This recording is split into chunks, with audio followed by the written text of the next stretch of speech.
Hello friend, higher education Madhya Pradesh YouTube channel पर आप सभी का स्वागत।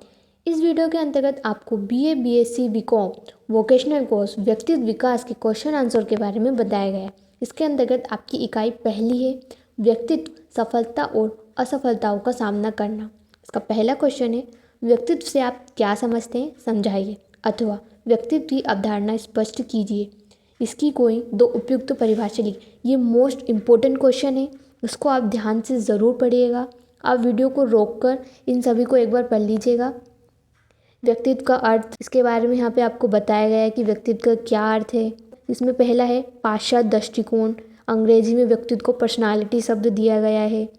यह यूनानी भाषा के पर्सोना शब्द से लिया है, जिसका अर्थ है नकाब।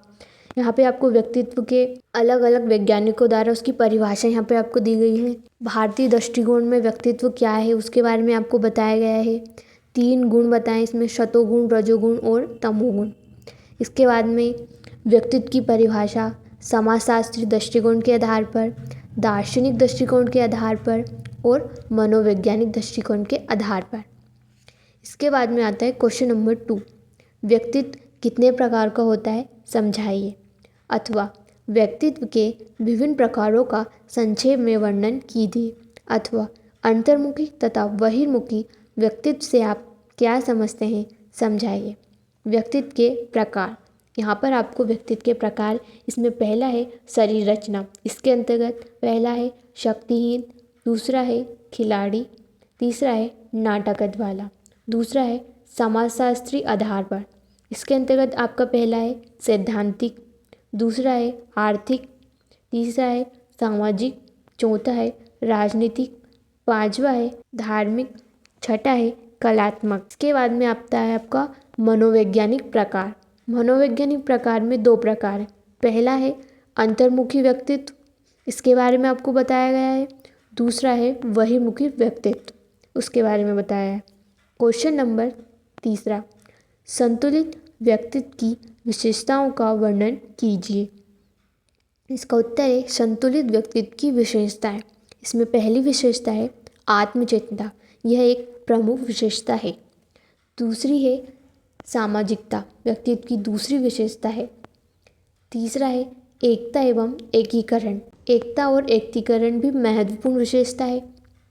इसके बाद में चौथा है सामंजस्य, यह व्यक्तित्व की महत्वपूर्ण विशेषता है। पांचवा है दृढ़ इच्छा शक्ति, यह व्यक्तित्व की अन्य महत्वपूर्ण विशेषता है।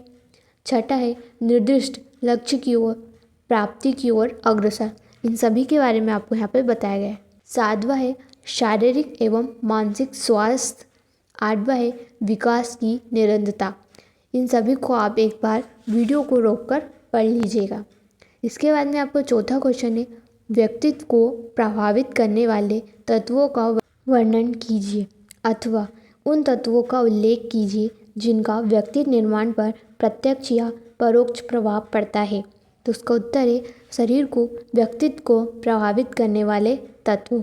इसमें पहला है शारीरिक तत्व, दूसरा है ग्रंथियों से संबंधित तत्व, तीसरा है वंशानुक्रम का प्रभाव, चौथा है वातावरण का प्रभाव, पांचवा है मानसिक योग्यता का प्रभाव, छठा है रुचि विशेष का प्रभाव, सातवां है सामाजिक वातावरण का प्रभाव, आठवां है सांस्कृतिक वातावरण का प्रभाव, नवा है परिवार एवं विद्यालय का प्रभाव, 10वां है सामवेगिक तत्वों का प्रभाव, 11वां है अन्य बातों का प्रभाव। इसके अंतर्गत भी आपके 5 पॉइंट हैं। क्वेश्चन नंबर 5, व्यक्तित्व मापन से आप क्या समझते हैं, व्यक्तित्व मापन की प्रमुख विधियों का उल्लेख कीजिए। तो यहाँ पे आपको व्यक्तित्व मापन के बारे में जानकारी दी गई है कि व्यक्तित्व मापन क्या होते हैं और उसके उपयोग एवं लाभ के बारे में आपको कुछ विचार व्यक्त किए गए हैं। इसके बाद में व्यक्तित्व मापन की विधियाँ, व्यक्तित्व मापन की 4 विधियाँ हैं कि पहली आती है आत्मचरित्र लेखन, व्यक्तित्व इतिहास विधि, प्रश्नावली विधि, साक्षात्कार विधि। इसके बाद में आती है आपकी वस्तुनिष्ठ, इसमें पहला है शारीरिक विधि, मापन रेखा विधि, समाज रेखा विधि, निरीक्षण विधि। इसके बाद में प्रक्षेपण विधि, इसमें रोषाशाही के धब्बों वाला परीक्षण, दूसरा है प्रासंगिक बोध परीक्षण, बालकों का बोध परीक्षण, शब्द साहचर्य विधि। वाक्य पूर्ति परीक्षण। इसके बाद में मनोविश्लेषण विधि। इसमें पहला है स्वतंत्र साहचर्य विधि, दूसरा है स्वतंत्र विश्लेषण विधि। इसके बाद में क्वेश्चन नंबर 6, प्रश्नावली एवं साक्षात्कार विधियाँ क्या हैं, इनके गुण दोषों का वर्णन कीजिए। अथवा व्यक्तित्व मापन की प्रश्नावली और साक्षात्कार विधि का क्या आशय है, इनकी विशेषताओं और कमियों का उल्लेख कीजिए। इसमें पहला है प्रश्नावली विधि। इसके अंतर्गत आपको 3 पॉइंट दिए गए हैं। प्रश्नावली विधि की 4 प्रकार होती है: खुली प्रश्नावली, बंद प्रश्नावली, सचित्र प्रश्नावली और मिश्रित प्रश्नावली। इसके बाद में प्रश्नावली विधि की विशेषताएं और गुण, यहाँ पे आपको 4 पॉइंट में उनके विशेषताओं के बारे में बताया गया है। इसके बाद में आता है प्रश्नावली विधि की दोष सीमाएं। इसमें भी 4 पॉइंट में आपको इनके दोष और सीमाओं के बारे में बताया है। दूसरा है साक्षात्कार विधि। यह व्यक्तित्व मापन की एक मौखिक विधि है। इसके बारे में बताया गया है। इसके 2 रूप होते हैं, औपचारिक तथा अनौपचारिक। यहाँ पे आपको औपचारिक स्वरूप के बारे में बताया गया है और अनौपचारिक स्वरूप के बारे में भी बताया गया है। इसको आप ध्यान से ज़रूर पढ़ लीजिएगा। इसके बाद में आपका आता है क्वेश्चन नंबर 7, जीवन इतिहास विधि तथा व्यवहार परीक्षण विधि का संक्षेप में वर्णन कीजिए। अथवा जीवन इतिहास विधि से क्या तात्पर्य, इस विधि के दोष लिखिएगा। तो यहाँ पर आपको जीवन इतिहास विधि के बारे में पूरी जानकारी दी गई है। गॉर्डर और मर्फी के अनुसार इसकी परिभाषा भी यहाँ पर आपको बताई गई है। इसके बाद में इस विधि का सूचनाएं, उसके बारे में आपको यहाँ पर बताया गया है। इसकी दोष और सीमाओं के बारे में आपको बताया गया है।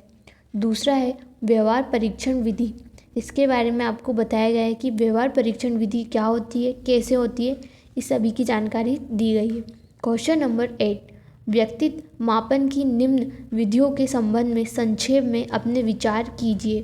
पहला है व्यक्तिगत परिसूची विधि, दूसरा मापदंड मूल्यांकन विधि, तीसरा मनोवैज्ञानिक विधि, चौथा तुलनात्मक विधि, पांचवा निरीक्षण विधि, छठा स्वतंत्र संपर्क विधि, सातवां समाजमिति विधि, आठवां बालकों का अंतर्बोध परीक्षण, नवा सांख्यिकीय विधि और 10वां विकासात्मक विधि। तो इसके उत्तर में पहला है व्यक्तिगत परिसूची विधि। इसके बारे में आपको बताए गए हैं। कुछ प्रश्नों के उदाहरण भी आपको यहाँ पर दिए गए हैं। दूसरा है मापदंड मूल्यांकन विधि। इसके बारे में आपको बताया गया है कि ये क्या होती है। इसके बाद में कुछ अन्य विधियाँ और परीक्षण के बारे में आपको बताया गया है। इसमें तीसरा है मनोविश्लेषण विधि, उसके बारे में बताया गया है। चौथा है तुलनात्मक विधि, पांचवा है निरीक्षण विधि, छठा है स्वतंत्र संपर्क विधि, सातवां समाजमिति विधि, आठवां बालकों का अंतर्बोध परीक्षण, नवा सांख्यिकी विधि और 10वां विकासात्मक विधि। इन सभी विधियों के बारे में आपको बताया गया है। आप वीडियो को रोककर इन्हें एक बार ध्यान से ज़रूर पढ़ लेना। क्वेश्चन नंबर 9, व्यक्तित्व मापन की प्रक्षेपण विधि क्या है, इसके अंतर्गत हम कौन कौन सी परीक्षाएं आयोजित करते हैं। अथवा व्यक्तित्व मापन की किसी एक प्रक्षेपित विधि की व्याख्या कीजिए। प्रक्षेपण क्या है, व्यक्तित्व मापन की प्रक्षेपण विधि का वर्णन कीजिए। तो इसका उत्तर है प्रक्षेपण विधि। यहाँ पर आपको प्रक्षेपण विधि के बारे में जानकारी दी गई है। इसमें पहला है रोसाशाही परीक्षा। इसके बारे में आपको बताया गया है कि रोसाशाही विधि का प्रयोग कैसे किया जाता है, उसके निष्कर्ष जो निकले हैं उसके बारे में आपको यहाँ पर पॉइंट में बताया गया है। दूसरा है प्रसंगात्मक आत्म परीक्षण परीक्षा। इसके बारे में आपको यहाँ पर बताया गया है। क्वेश्चन नंबर 10, व्यक्तित्व भिन्नता से आप क्या समझते हैं, इसके विभिन्न प्रकारों का संक्षेप में वर्णन कीजिए। अथवा व्यक्तित्व भिन्नता का अर्थ स्पष्ट कीजिए तथा यह बताइए कि व्यक्तित्व भिन्नताएं कितने प्रकार की होती हैं। जिसका उत्तर है व्यक्तित्व भिन्नता अर्थ एवं प्रकार। यहाँ पर आपको ल्यूना टाइलर के शब्दों में इसकी परिभाषा बताइए, स्किनर के अनुसार परिभाषा बताइए। इसके बाद में व्यक्तित्व भिन्नता के प्रकार बताएं। तो इसमें पहला है शारीरिक भिन्नता, दूसरा मानसिक भिन्नता, तीसरा संवेगात्मक भिन्नता, चौथा रुचियों में भिन्नता, पांचवा विचारों में भिन्नता, छठा चारित्रिक भिन्नता। 7वां सीखने में भिन्नता। 8वां क्रियात्मक योग्यताओं संबंधी भिन्नता। 9वां व्यक्तित्व में भिन्नता। क्वेश्चन नंबर 11 व्यक्तित्व भिन्नता के क्या कारण हैं? संक्षेप में लिखिए अथवा व्यक्तित्व भिन्नताओं के कारणों का वर्णन कीजिए। तो यहाँ पे भिन्नता के कुछ कारण बताएं। इसमें पहला है वंश परंपरा, दूसरा है वातावरण, तीसरा है संस्कृति, चौथा है आयु एवं बौद्धिक विकास, 5वां है लिंग भेद, यह एक प्रमुख कारण है लिंग भेद। छठा है शिक्षा एवं आर्थिक स्थिति, 7वां है प्रजाति एवं देश, यह भी एक महत्वपूर्ण विशेषता है, इसके बारे में आपको यहाँ पर बताया गया है। क्वेश्चन नंबर 12 व्यक्तिगत भिन्नताओं का शैक्षणिक महत्व लिखिए अथवा व्यक्तिगत भिन्नताओं के ज्ञान से शिक्षक क्या लाभ उठा सकता है अथवा व्यक्तिगत भिन्नताओं का शिक्षा में क्या महत्व है समझाइए। तो इसका उत्तर है व्यक्तिगत भिन्नताओं का शैक्षिक महत्व। इसमें पहला पॉइंट है समरूप समूहों का निर्माण, दूसरा पॉइंट है व्यक्तिगत शिक्षण की व्यवस्था, तीसरा पॉइंट है कक्षा का छोटा आकार, चौथा पॉइंट है शिक्षण पद्धतियों में विविधता, 5वां पॉइंट है बालकों में विशेष रुचियों का विकास, छठा पॉइंट है लिंग भेद के अनुसार शिक्षा की व्यवस्था, 7वां पॉइंट है आर्थिक एवं सामाजिक स्थिति के अनुसार शिक्षा, 8वां पॉइंट है पाठ्यक्रम में अंतर रखना, 9वां पॉइंट है शारीरिक दोषों से युक्त बालकों की शिक्षा। इन सभी के बारे में आपको यहाँ पर बताया गया है। क्वेश्चन नंबर 13 असफलताओं से स्वयं की क्षमताओं एवं कमजोरियों सीमाओं को किस प्रकार समझा जा सकता है अथवा स्वयं के द्वारा किए गए कार्यों की जिम्मेदारी लेने का विकास आप किस प्रकार करेंगे। तो इसका उत्तर है असफलताओं के बारे में आपको यहाँ पर बताया गया है। इसमें पहला है स्वयं को पहचानो। मनोवैज्ञानिक के अनुसार हम स्वयं को बहुत कम जानते हैं, इसके बारे में आपको जानकारी दी गई है। अभ्यास में दिया है कि दिन में कम से कम एक बार समय निकालकर स्वयं को पहचानने का प्रयास ज़रूर करें। इसके अंतर्गत आपका दूसरा पॉइंट है स्वयं को स्वीकार करें। ज़्यादातर दुखी लोग की यह विशेषता है कि वो स्वयं को स्वीकार नहीं करते, इसके बारे में आपको यहाँ पर बताया गया है। अभ्यास भी दिया गया है कैसे करना है। तीसरा है जिम्मेदारी ले, डरे नहीं, झिझके नहीं, खड़े हों, इसके बारे में आपको यहाँ पर बताया गया है। कुछ मनोवैज्ञानिक द्वारा कुछ बताया गया है कि कैसे जिम्मेदारी लेना है और उन्हें कैसे पूरा करना है। इसके बाद में स्वामी विवेकानंद कहते हैं खड़े हो, मजबूत बने, अपने कंधों पर जिम्मेदारी ले और याद रखें अपने भाग के विधाता अब स्वयं है। इसके अभ्यास भी आपको यहाँ पर बताए गए। जिम्मेदारियों को टालने की आदत छोड़ें, अपने कार्यों की सूची बनाएं और कार्य पूरा होने पर स्वयं को थपकी दें। तीसरा है जिम्मेदारियाँ आप तक बोझ बनकर आए उससे पहले उन्हें स्वयं मांग कर ले लें। चौथा है अपने लिए दृढ़तापूर्वक खड़े हो, इसके बाद में मैं आपको उसके अभ्यास बताए हैं। 5वां है उद्देश्यपूर्ण जीवन जिएं, उसके बारे में आपको जानकारी दी गई है। छठा है सत्यनिष्ठ जीवन जिए, इसका अभ्यास आपको यहाँ पे बताया गया है। आत्ममंथन करके देखें। 7वां पॉइंट है दूसरों से तुलना करने की आदत छोड़ें। 8वां पॉइंट है सकारात्मक और प्रेरणादायी लोगों के साथ रहें। 9वां पॉइंट है प्रशंसा स्वीकार करना भी एक कला है और इसे सीखें। 10वां पॉइंट है नींद पूर्व अच्छा सोचें। इन सभी के बारे में आपको ध्यान से पढ़ना है।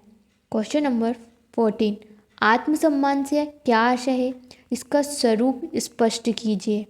तो इसका उत्तर है आत्मसम्मान स्वाभिमान से जीने की कला, इसके बारे में बताया गया है। आपकी इच्छा के बिना कोई आपको छोटा महसूस नहीं करवा सकता, इसके बारे में आपको बताया गया है कि आत्मसम्मान क्या होता है, इसके महत्व के बारे में आपको यहाँ पे जानकारी दी गई है। इसके बाद में बेहतर आत्मसम्मान का विकास आप किस तरीक़े से कर सकते हैं उसके बारे में आपको बताया गया है। आप आत्मसम्मान को कैसे बढ़ा सकते हैं उसके बारे में आपको यहाँ पे बताया गया है। इसके बाद में क्वेश्चन नंबर 15 सफलता से क्या आशय है, इसकी विभिन्न परिभाषाएं तथा सफलता के प्रकार लिखिए, इसके बारे में आपको यहाँ पर बताया गया है। सफलता का आशय, सफलता क्या होती है, इसके बाद में सफलता की परिभाषाओं के बारे में आपको यहाँ पर बताया गया है।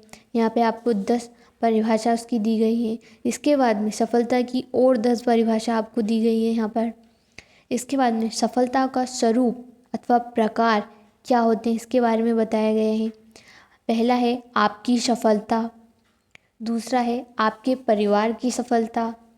इसके बाद में सफलता की और परिभाषाएं निम्नवत हैं। पहला है दोस्तों की सफलता, दूसरा है रिश्तेदारों की सफलता, तीसरा है समाज की सफलता। इन सभी के बारे में आपको यहाँ पर बताया गया है। इसके बाद में आता है सफलता का रहस्य, कि सफलता कैसे पा सकते हैं, उसका रहस्य आपको यहाँ पर बताया गया है। इसके बाद में सफलता की परिभाषाएं, इसमें पहला है आपका नज़रिया। आपका नज़रिया कैसे होता है उसके बारे में आपको पे बताया गया है।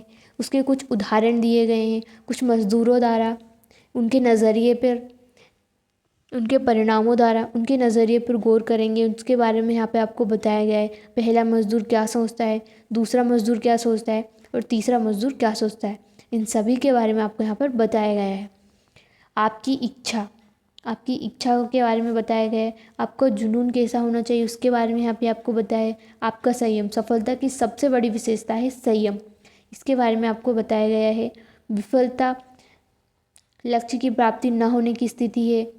असफलता, इन सभी के बारे में आपको यहाँ पर पूरी जानकारी दी गई है। इन सभी को आप वीडियो को रोककर ध्यान से ज़रूर पढ़ लें। इसके बाद में आपका आता है क्वेश्चन नंबर 16, सफलता के लिए प्रभावी आदतें कैसे विकसित कर सकते हैं। तो यहाँ पे आपको कुछ पॉइंट्स बताए गए हैं। इसमें पहला पॉइंट है ईर्ष्या छोड़ें, प्रतियोगिता करें। दूसरा पॉइंट है सकारात्मक और प्रेरक लोगों के बीच में रहें, उसके बारे में जानकारी दी गई है। तीसरा पॉइंट है दूसरों की सहायता करें। चौथा पॉइंट है अपने विचारों पर ध्यान दें। पांचवा पॉइंट है ध्यान लगाएं। छठा पॉइंट है योग निद्रा। इन सभी के बारे में आपको जानकारी दी गई है। क्वेश्चन नंबर 17, असफलता विफलता के कारणों का वर्णन कीजिए तथा इन कारणों को दूर करने के उपाय भी दीजिए। तो यहाँ पर असफलता के बारे में आपको यहाँ बताया गया है। असफलता की 10 मुख्य कारणों का वर्णन निम्नवत है। इसमें पहला है जीवन में स्पष्ट लक्ष्य की कमी, ये सबसे बड़ा कारण है। दूसरा है लोगों के सामने खड़े होने में डर, ये भी एक महत्वपूर्ण कारण है असफलता का।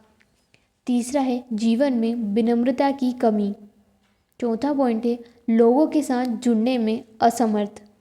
पांचवा पॉइंट है किसी भी चीज़ पर बहस ना करें, पहले बातचीत पर ध्यान दें। छठा पॉइंट है लक्ष्य को भूल जाना, ये भी असफलता का एक महत्वपूर्ण कारण है। सातवां पॉइंट है मजबूत विश्वास की ज़रूरत। आठवां पॉइंट है अपर्याप्त शिक्षा, अधूरे ज्ञान से आप सफलता प्राप्त नहीं कर सकते। नौवां पॉइंट है अहंकार और घमंड। 10वां पॉइंट है निरंतर परिश्रम करें। असफलता का मतलब यह नहीं कि आप असफल हैं, निरंतर परिश्रम करें और अपने आप को सफल बनाएं। असफलता पर निराश ना हो, सफलता पाने हेतु कुछ सूत्रों का पालन करें। यहाँ पे आपको बताया गया है कि आप किस तरीके से सफल हो सकते हैं अपने जीवन में, उसके बारे में यहाँ पर आपको कुछ पॉइंट्स दिए गए हैं। 13 पॉइंट्स में इन सभी चीज़ों को आप ध्यान से ज़रूर पढ़िए। क्वेश्चन नंबर 18, असफलताओं पर काबू पाने के लिए सकारात्मक दृष्टिकोण अनिवार्य है, इस कथन को स्पष्ट कीजिए। तो इसका उत्तर है असफलता पर काबू पाने के लिए सकारात्मक दृष्टिकोण अनिवार्य है। इसके बारे में आपको यहाँ पर जानकारी दी गई है। इसमें इंसानों के बारे में मेरी महानतम खोज यह है कि वे अपना नज़रिया बदलकर अपनी ज़िंदगी बदल सकते हैं। ये कथन प्रसिद्ध मनोवैज्ञानिक विलियम जेम्स ने कहा है। इस आपका नज़रिया और इसके आयाम, इसमें पहला है बेबसी लाचारी को छोड़ दें। कुछ मनोवैज्ञानिक द्वारा यहाँ पे अनुसंधान करके ये सिद्ध कर दिया गया है। असहायपन, बेबसी से बचने के सटीक उपायों के बारे में बताया गया है। इसमें पहला है जिद करो। गुरु स्वामी विवेकानंद कहते हैं कि यदि आपने सोच लिया है कि आप हारेंगे तो आप उसी पल हार गए हैं। याद रखें, असहायपन भगाने का मूल मंत्र है जिद करो, लगे रहो और भागो मत। दूसरा है अपना श्रेष्ठ दें। यहाँ पे आपको अपनी क्षमताएं, यहाँ पे आपको कुछ पॉइंट्स द्वारा ये बताया गया है। याद रखें, यदि आप अपना सर्वश्रेष्ठ देने का नज़रिया रखते हैं तो मुश्किलें आपकी क्षमताओं के आगे कम पड़ जाएंगी।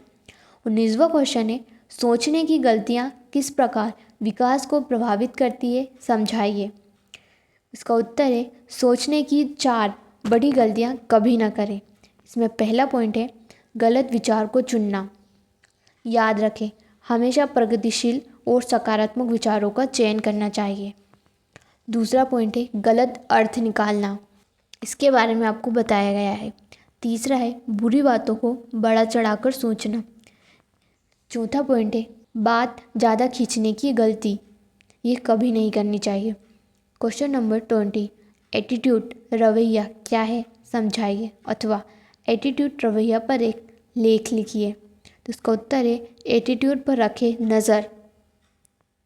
यहाँ पे आपको एटीट्यूड के बारे में बताया गया है।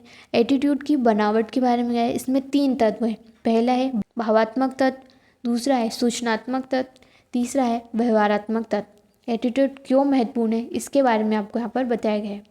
एटीट्यूड का प्रभाव, इसमें पहला पॉइंट है समायोजन, दूसरा पॉइंट है स्वास्थ्य, तीसरा पॉइंट है सफलता, चौथा पॉइंट है बेहतर सामाजिक संबंध। क्वेश्चन नंबर 21, विश्वास से आप क्या समझते हैं, इससे मनुष्य पर क्या प्रभाव पड़ते हैं। तो यहाँ पे आपको विश्वास के बारे में बताया गया है। स्वयं पर विश्वास रखना चाहिए, उसके बारे में बताया गया है। आने वाले कल पर विश्वास, उसके बारे में बताया है। और आत्मा पर विश्वास, उसके बारे में यहाँ पर आपको बताया गया है। क्वेश्चन नंबर 22, विश्वास की शक्ति क्या है, विश्वास का अभ्यास किस प्रकार किया जा सकता है, अथवा आत्म सक्षमता किस प्रकार विकसित किया जा सकता है, वर्णन कीजिए। तो इसका उत्तर है आत्म सक्षमता, मैं कर सकता हूँ का विश्वास। जीवन में आत्म सक्षमता की भूमिका, उसके बारे में यहाँ पे आपको बताया गया है। आत्म सक्षमता की जीवन में उपयोगिता का वर्णन निम्न है। यहाँ पे आपको 12 पॉइंट दिए गए हैं। आत्म सक्षमता का विकास किस तरह से आप कर सकते हैं, उसके बारे में आपको यहाँ पे बताया गया है। इसमें पहला पॉइंट है अपने अनुभवों में बढ़ोतरी करें, दूसरा है दूसरों को देखकर सीखें, उसके बारे में यहाँ पे आपको बताया गया है। तीसरा पॉइंट है योग्यताओं में लगातार वृद्धि करें, इसके बारे में बताया गया है। क्वेश्चन नंबर 23, प्रोत्साहन से आप क्या समझते हैं, प्रोत्साहन की विशेषता और महत्व का संक्षेप में उल्लेख कीजिए, अथवा प्रोत्साहन क्या है संक्षेप में वर्णन कीजिए। तो इसका उत्तर है प्रोत्साहन। प्रोत्साहन के बारे में आपको यहाँ पर बताया गया है। कुछ पॉइंट्स में आपको यहाँ पर उसकी जानकारी दी गई है। प्रोत्साहन एक ईश्वरीय आशीर्वाद है। इन सभी चीज़ों के बारे में यहाँ पर बताया गया है। इसके बाद में आता है प्रोत्साहन की विशेषताएं, कि प्रोत्साहन की विशेषता क्या है। कुछ पॉइंट्स में आपको उनकी विशेषताओं के बारे में बताया गया है, इन्हें ध्यान से पढ़ लें। इसके बाद में आते हैं महत्वपूर्ण कारक। इसमें पहला है स्वयं में विश्वास करें, दूसरा है योजनाबद्ध तैयारी करें, इसके बारे में आपको बताया गया है। कम तैयारी कम विश्वास, अधिक तैयारी बेपरवाही, यहाँ पर इसके बारे में बताया गया है। कुछ पॉइंट्स में बताए गए हैं। किसी चुनौती भरे कार्य को चुनें, उस कार्य को भागों में बांट लें, प्रत्येक भाग को एक कार्य समझकर प्रयास करें, कार्यों को प्राथमिकता के आधार पर करें। इसके बाद में आता है क्वेश्चन नंबर 24, सफलता प्राप्त करने में बाधाएं नियंत्रित करने के क्या उपाय हैं, अथवा सफलता के लिए जिम्मेदार कारक क्या हैं। इसका उत्तर आपको यहाँ पर दिया गया है। अभ्यास में बताया गया है कठोर विचार और कम कठोर सकारात्मक विचार। इसके बाद में आपका पहला आता है स्वयं को शाबाशी देने की आदत डालें, इसके बारे में बताया गया है। इसके अभ्यास में बताया गया है प्रत्येक दिन अपने पूरे किए गए कार्यों पर एक नज़र डालें और गौरव महसूस करें कि आपने उनको पूरा किया है। इसके बाद में आता है दूसरा पॉइंट अच्छा सोचें।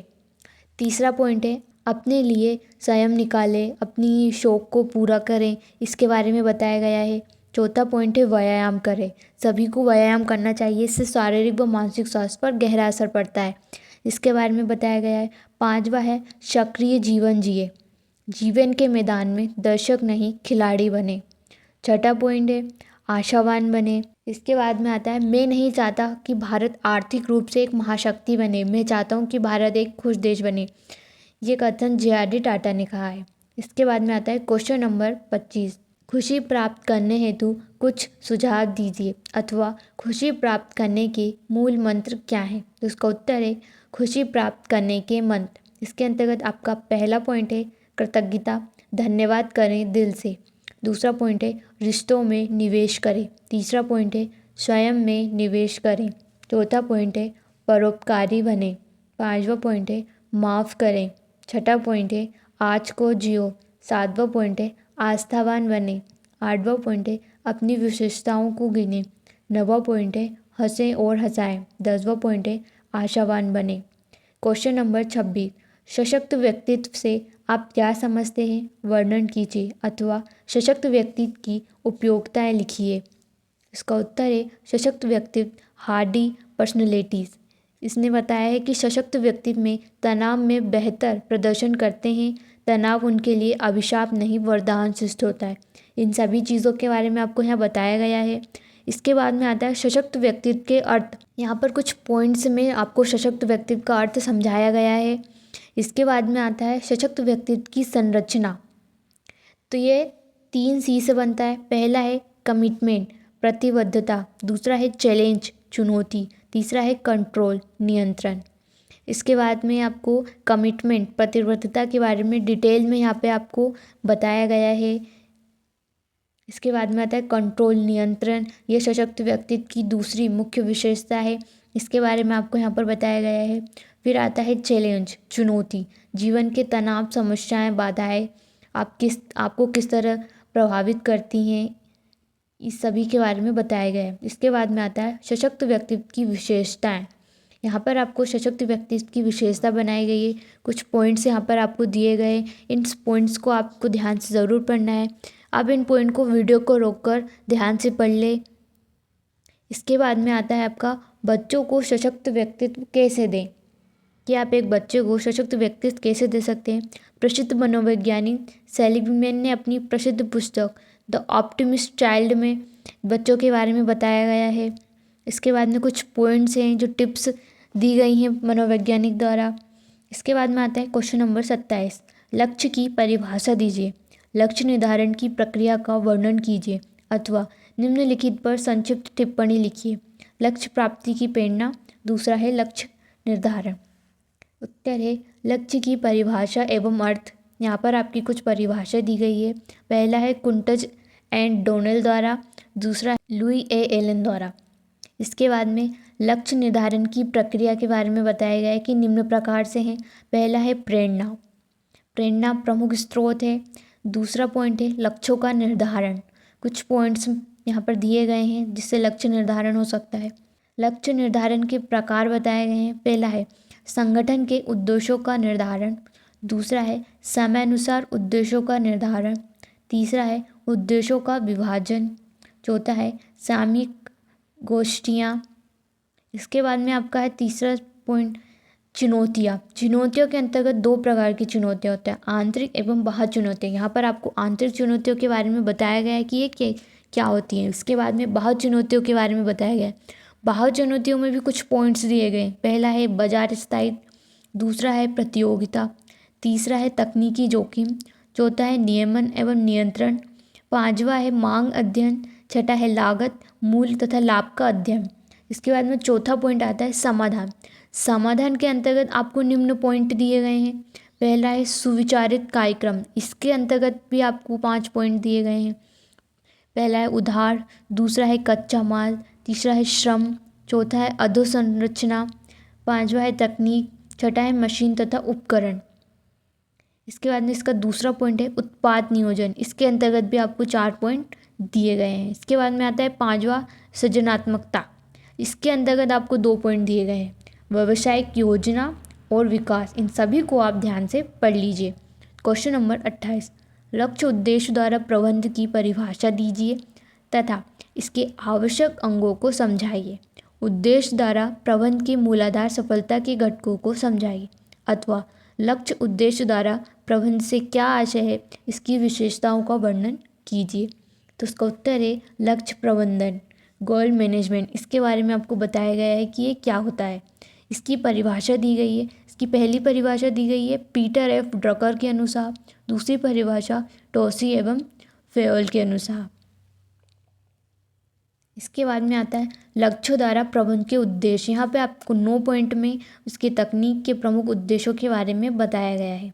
इसके बाद में लक्ष्य प्रबंधन की विशेषताएं की पहली विशेषता है वांछित लक्ष्य अथवा परिणाम, दूसरा है निष्पादन स्तर, तीसरा है निष्पादन मूल्यांकन, चौथा है संगठन का ढांचा, पांचवा है नियंत्रण सूचना, छठा है क्रियात्मक लक्ष्य, सातवां है टीम की भावना, आठवां है उत्तरदायित्व तथा प्रतिस्पर्धा की भावना को जागृत करना, नवा है अभिप्रेरणा, दसवां है प्रयोगकर्ता का महत्व। इसके बाद में आता है क्वेश्चन नंबर 29, लक्ष्य प्रबंधन से क्या आशय है, इसके लाभों एवं महत्वों का वर्णन कीजिए, उद्देश्यों अथवा उद्देश्यों द्वारा प्रबंध के महत्व अथवा उद्देश्यों द्वारा प्रबंध के महत्व बताइए। इसका उत्तर है लक्ष्य द्वारा प्रबंध के लाभ एवं महत्व। इसके बारे में यहाँ पे आपको बताया गया है। इसमें 7 लाभ होते हैं। पहला है कुशल निष्पादन, दूसरा है लाभदायक क्रियाएं, तीसरा है प्रबंध की क्षमता को मान्यता, चौथा है उच्च मनोबल, पांचवा है श्रेष्ठ प्रत्यायोजन, छठा है प्रभावी प्रबंध की विकास, सातवां है श्रेष्ठ संचार। इसके अंतर्गत भी आपको 8 पॉइंट दिए गए हैं। इसके बाद में आते हैं क्वेश्चन नंबर 30, लक्ष्य प्राप्ति में क्या समस्याएं आती है, उनके समाधान के लिए सुझावों का वर्णन कीजिए। तो इसका उत्तर है लक्ष्य प्राप्ति की समस्याएं, सीमाएं तथा कमियां जो निम्न प्रकार की हैं। पहला है लक्ष्य स्पष्ट न कर सकना, दूसरा है लक्ष्यों के निर्धारण की कठिनाई, तीसरा है अभिप्रेरण का अभाव, चौथा है उत्तम सूचना व्यवस्था का अभाव, पांचवा है आधार ही गलत है, यह एक प्रमुख समस्या हो सकती है, समय लेने वाली तकनीक, सातवां है प्रभाव के वितरण में परिवर्तन की आवश्यकता, आठवां है संतुलन की समस्या और नौवां है लोच का अभाव, दसवां है भारापन का विरोध, ग्यारहवां है उत्पादकता अपरिवर्तनीय, बारहवां है गुणात्मक लक्ष्यों की बलि। इसके बाद में लक्ष्य प्राप्ति को अधिक प्रभावशाली बनाने के लिए सुझाव दिए गए हैं। यहाँ आपको 15 पॉइंट में इन सुझावों के बारे में बताया गया है कि आप किस तरह से लक्ष्य को अधिक प्रभावशाली बना सकते हैं। इन सभी सुझावों को आप एक बार ध्यान से ज़रूर पढ़ लीजिए। क्वेश्चन नंबर 31, स्वप्रेरणा से आप क्या समझते हैं? स्वप्रेरणा के लक्षणों एवं उद्देश्यों को व्यक्त कीजिए, अथवा स्वप्रेरणा से आप क्या समझते हैं? स्वप्रेरणा को प्रभावित करने वाले घटकों का वर्णन कीजिए। तो इसका उत्तर है स्वप्रेरणा का अर्थ। स्वप्रेरणा का अर्थ होता है कर्मचारी के मन में काम करने का आंतरिक संकल्प जगा देना। यहाँ पे इसके बारे में आपको बताया गया है कि ये क्या होता है, और इसके बाद में इसकी कुछ परिभाषा दी गई है, कुछ प्रख्यात विद्वानों ने दी है। इसमें पहला है माइकल जे जूसियस के अनुसार, दूसरा है कैरोल शटर के अनुसार, तीसरा है EFL ब्रिच के अनुसार। यहाँ पे आपको इसकी परिभाषाएं दी गई है। इसके बाद में बताया है कि स्वप्रेरणा की विशेषताएं एवं तत्व तो जो निम्न प्रकार की, पहला है अंतःप्रेरणा, दूसरा है स्वप्रेरणा एक सतत चलने वाली प्रक्रिया है, तीसरा है स्वप्रेरणा एक मनोवैज्ञानिक अवधारणा है, चौथा है स्वप्रेरणा का संबंध मानव से होता है, पांचवा है स्वप्रेरणा मनोबल तथा उत्पादकता के बीच संबंध स्थापित करने की प्रक्रिया है, छठा है स्वप्रेरणा के कई स्रोत हैं, सातवां है स्वप्रेरणा व्यक्ति के व्यवहार का स्पष्टीकरण प्रस्तुत करता है। इसके बाद में आता है स्वप्रेरणा के उद्देश्य कि स्वप्रेरणा के उद्देश्य क्या हैं, जो कि निम्न प्रकार से हैं। यहाँ पे आपको 10 स्वप्रेरणा के उद्देश्यों के बारे में बताया गया है। इसके बाद में आता है स्वप्रेरणा को प्रभावित करने वाले घटक कि इनको प्रभावित करने वाले घटक कौन कौन से हैं। तो इसके अंतर्गत आपका पहला पॉइंट है मौद्रिक अथवा वित्तीय स्वप्रेरणा है, दूसरा है अमौद्रिक अथवा अवित्तीय स्वप्रेरणा है, तीसरा है गुणों का आदर, चौथा है सराहना, पांचवा है जॉब सुरक्षा, छठा है पदोन्नति, सातवां है परामर्श, आठवां है जिम्मेदारी का प्रतिनिधित्व, नवा है कार्य को मान्यता, दसवां है कर्मचारियों को कल्याण तथा सुख सुविधाएं दी जाएं। इसके बाद में स्वप्रेरणा की आवश्यकता, महत्व अथवा लाभ के बारे में आपको बताया गया है कि स्वप्रेरणा की आवश्यकता, महत्व और लाभों के बारे में आपको निम्न शीर्षकों के द्वारा बताया गया है। इसमें पहला है लक्ष्यों की प्राप्ति में सहायक, दूसरा है आवश्यकताओं की संतुष्टि, तीसरा है मानवीय साधनों का अधिकतम उपयोग, चौथा है स्वस्थ मानवीय संबंधों का विकास, पांचवा है कार्य संतुष्टि, छठा है मनोबल में वृद्धि, सातवां है कुशलता में वृद्धि, आठवां है सहयोग में वृद्धि एवं स्वस्थ वातावरण की स्थापना, नवा है कर्मचारियों की स्थिरता, दसवां है अन्य लाभ। इसके अंतर्गत भी आपको 5 पॉइंट बताए गए हैं। इसके बाद में आता है क्वेश्चन नंबर 32। स्वप्रेरणा के विभिन्न भेद बताइए अथवा निम्न पर संक्षिप्त टिप्पणी लिखिए। पहला, मौद्रिक तथा अमौद्रिक अभिप्रेरण। दूसरा, धनात्मक एवं ऋणात्मक अभिप्रेरणा। इसमें पहला है मौद्रिक या वित्तीय अभिप्रेरण। इसके बारे में आपको बताया गया है प्रमुख वित्तीय प्रेरणाएं हैं। इसके बारे में आपको बताया गया है 7 वित्तीय प्रेरणाओं के बारे में आपको बताया गया है। दूसरा है अमौद्रिक या अवित्तीय अभिप्रेरण। इसके अंतर्गत भी आपको 6 अवित्तीय प्रेरणाएं बताए गए हैं। इसके बाद में आता है धनात्मक एवं ऋणात्मक अभिप्रेरण। यहाँ पे आपको धनात्मक अभिप्रेरण के बारे में बताया गया है। एडविन वी फिलिपो के अनुसार इसकी परिभाषा यहाँ पे आपको दी गई है। इसके बाद में आपको निम्न पॉइंट के द्वारा आपको ये बताया गया है कि धनात्मक अभिप्रेरण क्या होता है, इसके बारे में आपको बताया गया है। इसके बाद में दूसरा आता है ऋणात्मक अभिप्रेरण। एडविन वी फिलिपो के अनुसार यहाँ पर आपको ऋणात्मक अभिप्रेरण की परिभाषा बताई गई है। इसके बाद में इसके रूप बताए गए हैं कि इसके कितने रूप हो सकते हैं। तो यहाँ पे आपको 7 रूप इसके बारे में बताए गए हैं। धनात्मक एवं ऋणात्मक अभिप्रेरण में अंतर की कुछ बातें बताई गई। यहाँ पे आपको 4 पॉइंट में इनके अंतर बताए गए हैं कि धनात्मक एवं ऋणात्मक अभिप्रेरण में क्या क्या अंतर हो सकते हैं। Question number 33। मास्लो के अभिप्रेरण सिद्धांत विचारधारा को संक्षेप में समझाइए अथवा मास्लो के आवश्यकता क्रमबद्धता सिद्धांत की आलोचनात्मक व्याख्या कीजिए। तो इसका उत्तर है मास्लो का आवश्यकता क्रमबद्धता सिद्धांत। यहाँ पर आपको इस सिद्धांत के बारे में बताया गया है कि कैसा होता है, उदाहरण सहित बताया गया है। इसके बाद में मास्लो के अनुसार 5 आधारभूत आवश्यकताएं। इसमें पहला है दैहिक आवश्यकताएं, जीवन निर्वाह आवश्यकताएं। दूसरा है सुरक्षा की आवश्यकताएं कि क्या क्या सुरक्षा की आवश्यकताएं होती हैं। तीसरा है सामाजिक आवश्यकताएं, इसके अंतर्गत आपको बताया गया है। चौथा है सम्मान या स्वाभिमान अथवा अहम आवश्यकताएं, यह भी महत्वपूर्ण है। पांचवा है आत्मपूर्ति अथवा आत्मविकास की आवश्यकताएं। इसकी यहाँ पे भी इसके बारे में मास्लो के अनुसार यहाँ पे आपको बताया गया है। मास्लो ने विभिन्न प्रकार से इस चीज़ के बारे में बताया गया है कि क्या और कैसी होती हैं ये आवश्यकताएं, इन सभी के बारे में आपको बताया है। इसके बाद में आलोचना, यहाँ पर आपको मास्लो के द्वारा आलोचना भी बताई गई है कि इसकी क्या क्या आलोचनाएं हैं। इसके बाद में आता है निष्कर्ष। मास्लो की विचारधारा कैसी है, इसके बारे में आपको यहाँ पे बताया गया है। विचारधारा की कुछ सीमाएं हैं, इसके अंतर्गत आपको 6 सीमाएं, इसके बारे में आपको यहाँ पर बताया गया है। Question number 34। अभिप्रेरण के डेविड सी मैकलेलन के आवश्यकता सिद्धांत तथा स्टेसी एडम्स के समता सिद्धांत की विवेचना कीजिए अथवा मैकलेलन के आवश्यकता सिद्धांत का विवेचन कीजिए। तो इसका उत्तर है मैकलेलन का आवश्यकता सिद्धांत। इसके बारे में आपको बताया गया है। इनको 3 भागों में बांटा गया है। अधिकार सत्ता की आवश्यकता, संबंधन की आवश्यकता और उपलब्धि की आवश्यकता। इसके बाद में आपको मैकलेलन के अनुसार प्रमुख क्षेत्रों के बारे में यहाँ पे आपको बताया गया है।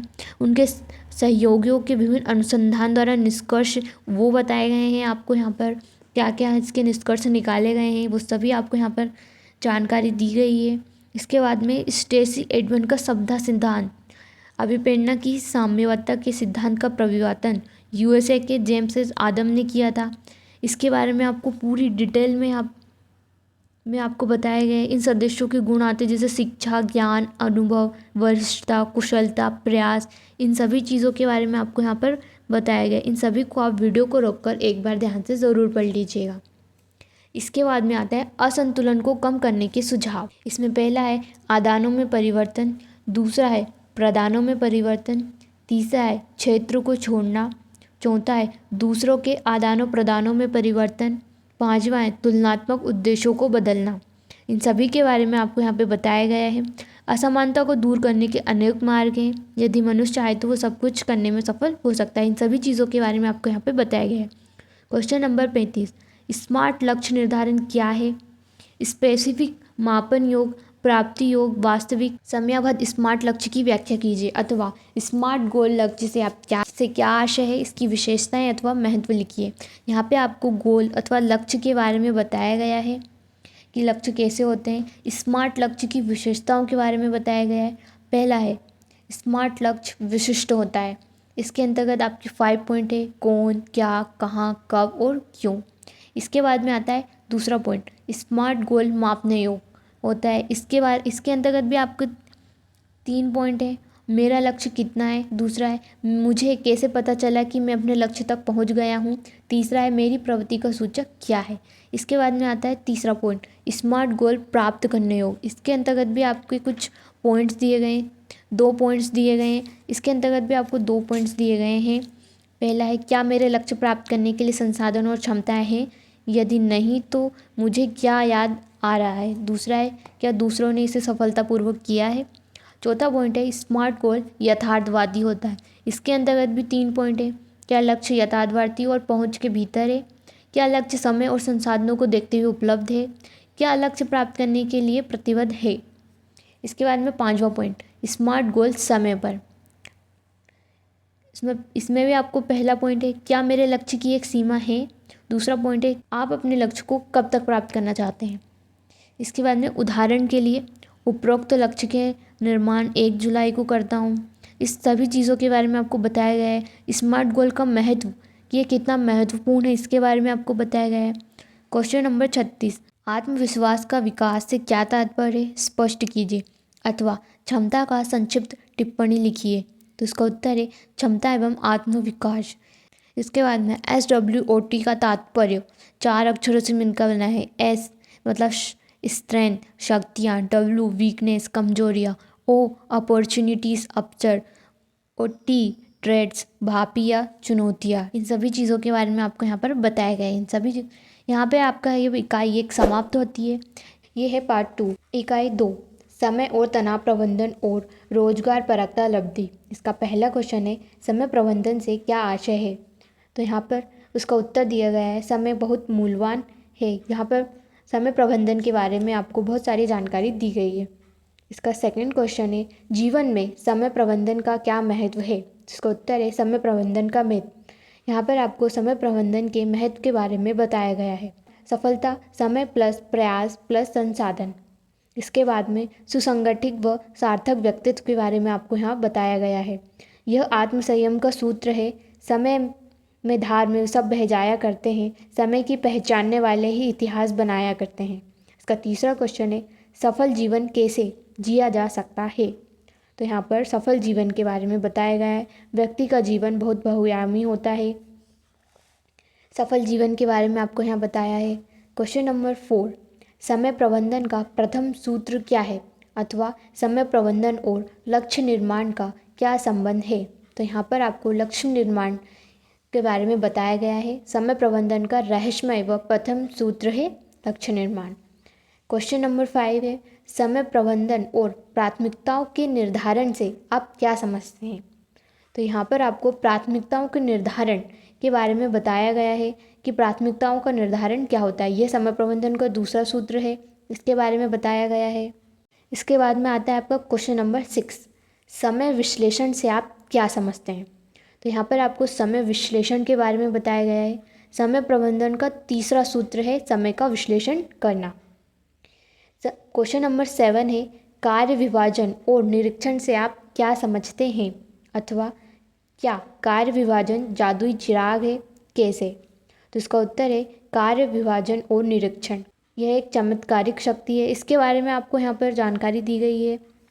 क्वेश्चन नंबर 8, भगवान महावीर ने अच्छे जीवन के लिए किसके अभ्यास की बात कही है। तो इसका उत्तर है स्वयं के लिए समय। एक कहावत प्रचलित है कि 58 घड़ी काम की और 2 घड़ी राम की।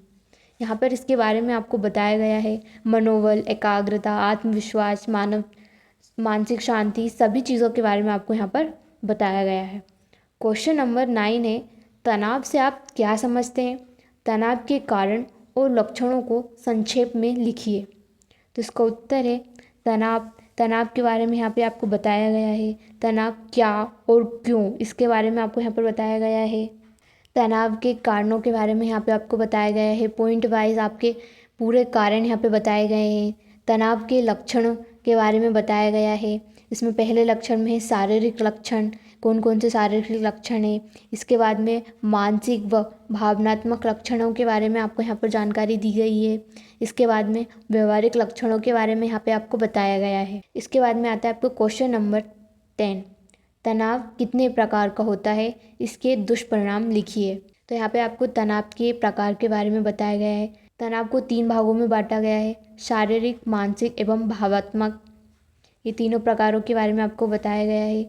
इसके बाद में बताया है कि तनाव के दुष्परिणाम क्या क्या हो सकते हैं। इसके बाद में आता है आपका क्वेश्चन नंबर 11, तनाव से होने वाले संभावित रोगों को बताइए तथा तनाव दूर करने के उपचार लिखिए। तो इसके उत्तर में है तनाव से संभावित रोग, इन सभी के बारे में आपको यहाँ पर बताया गया है। तनाव से संभावित रोगों के बारे में बताया गया है कि किन किन अवयव अंगों पर अत्यधिक दबाव पड़ता है, उन सभी के बारे में आपको यहाँ पर जानकारी दी गई है। इसके बाद में आता है तनाव प्रबंधन का प्रयोग, कि हम कैसे अपना तनाव प्रबंधन का प्रयोग कर सकते हैं, उसके बारे में आपको यहाँ पर जानकारी दी गई है। प्रयोग प्रविधि के बारे में बताया गया है, 5 सेकेंड के लिए, और दूसरी है 1 मिनट के लिए, यहाँ पर आपको बताया गया है। इसके बाद में तनाव सारांश रूप में, यहाँ पे तनाव के कुछ कारणों के बारे में आपको बताया गया है, उसके शारीरिक लक्षणों के बारे में बताया गया है। दूसरे में है मानसिक व भावात्मक लक्षण के बारे में बताया गया है। तीसरा है व्यवहारिक लक्षण। तनाव 3 प्रकार का होता है, शारीरिक तनाव, मानसिक तनाव और भावात्मक तनाव। इसके बाद में आता है तनाव का मूल कारण क्या है, तो इसका उत्तर है दबाव। इसके बारे में आपको दुष्परिणामों के बारे में यहाँ पे बताया गया है कि इससे क्या क्या हो सकता है। इसके बाद में तनाव का उपचार है कार्योत्सर्ग, वैज्ञानिक इसे विश्राम प्रक्रिया भी कहते हैं, तो इसके बारे में बताया है।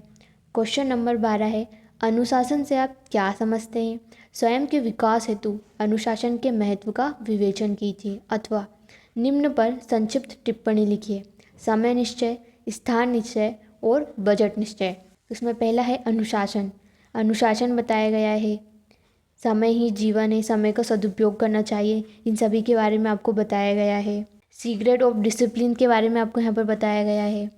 इसके बाद में समय निश्चय, कि हमें हमारा समय कैसे निश्चित करना चाहिए उसका बताया है। जागने का बताया गया है, ब्रह्म मुहूर्त में जागना, ब्रह्म मुहूर्त में पढ़ाई करना, ब्रह्म मुहूर्त में ध्यान जप आदि करना।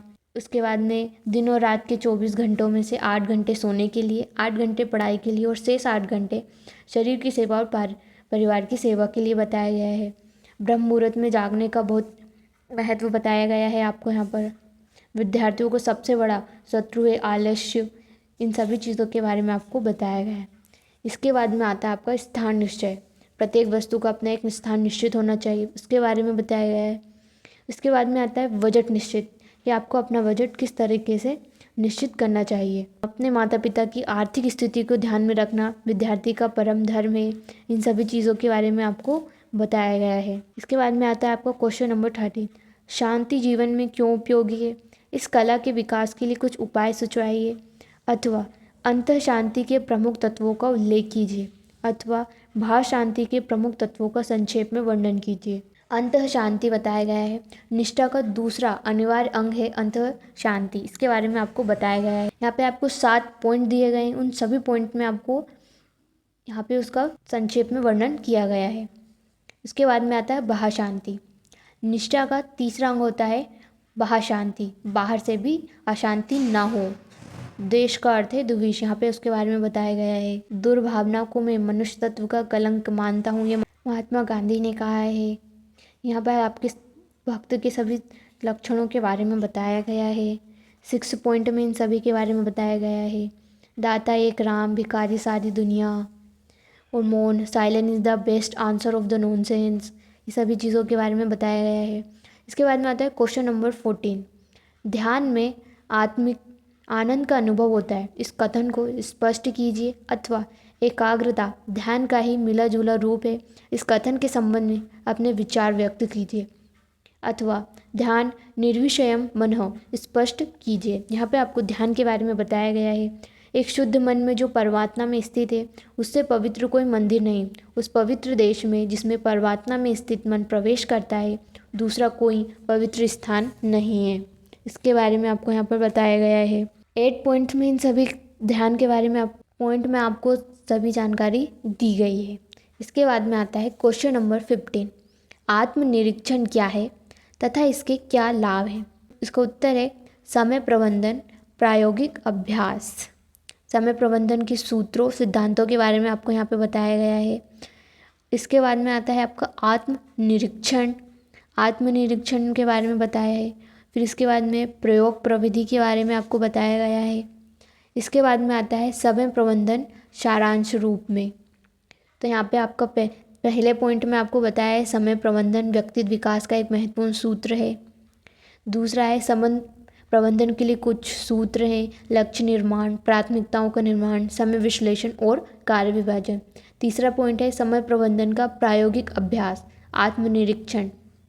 इसके बाद में आता है क्वेश्चन नंबर 16, एक अच्छा रिज्यूम बनाते समय किन बातों को ध्यान रखना चाहिए, वर्णन कीजिए। तो इसका उत्तर है एक अच्छे रिज्यूम बनाने के लिए आपको निम्न बातों का ध्यान रखना चाहिए। पहला, रिज्यूम के नोट्स। दूसरा, पर्सनल डिटेल्स।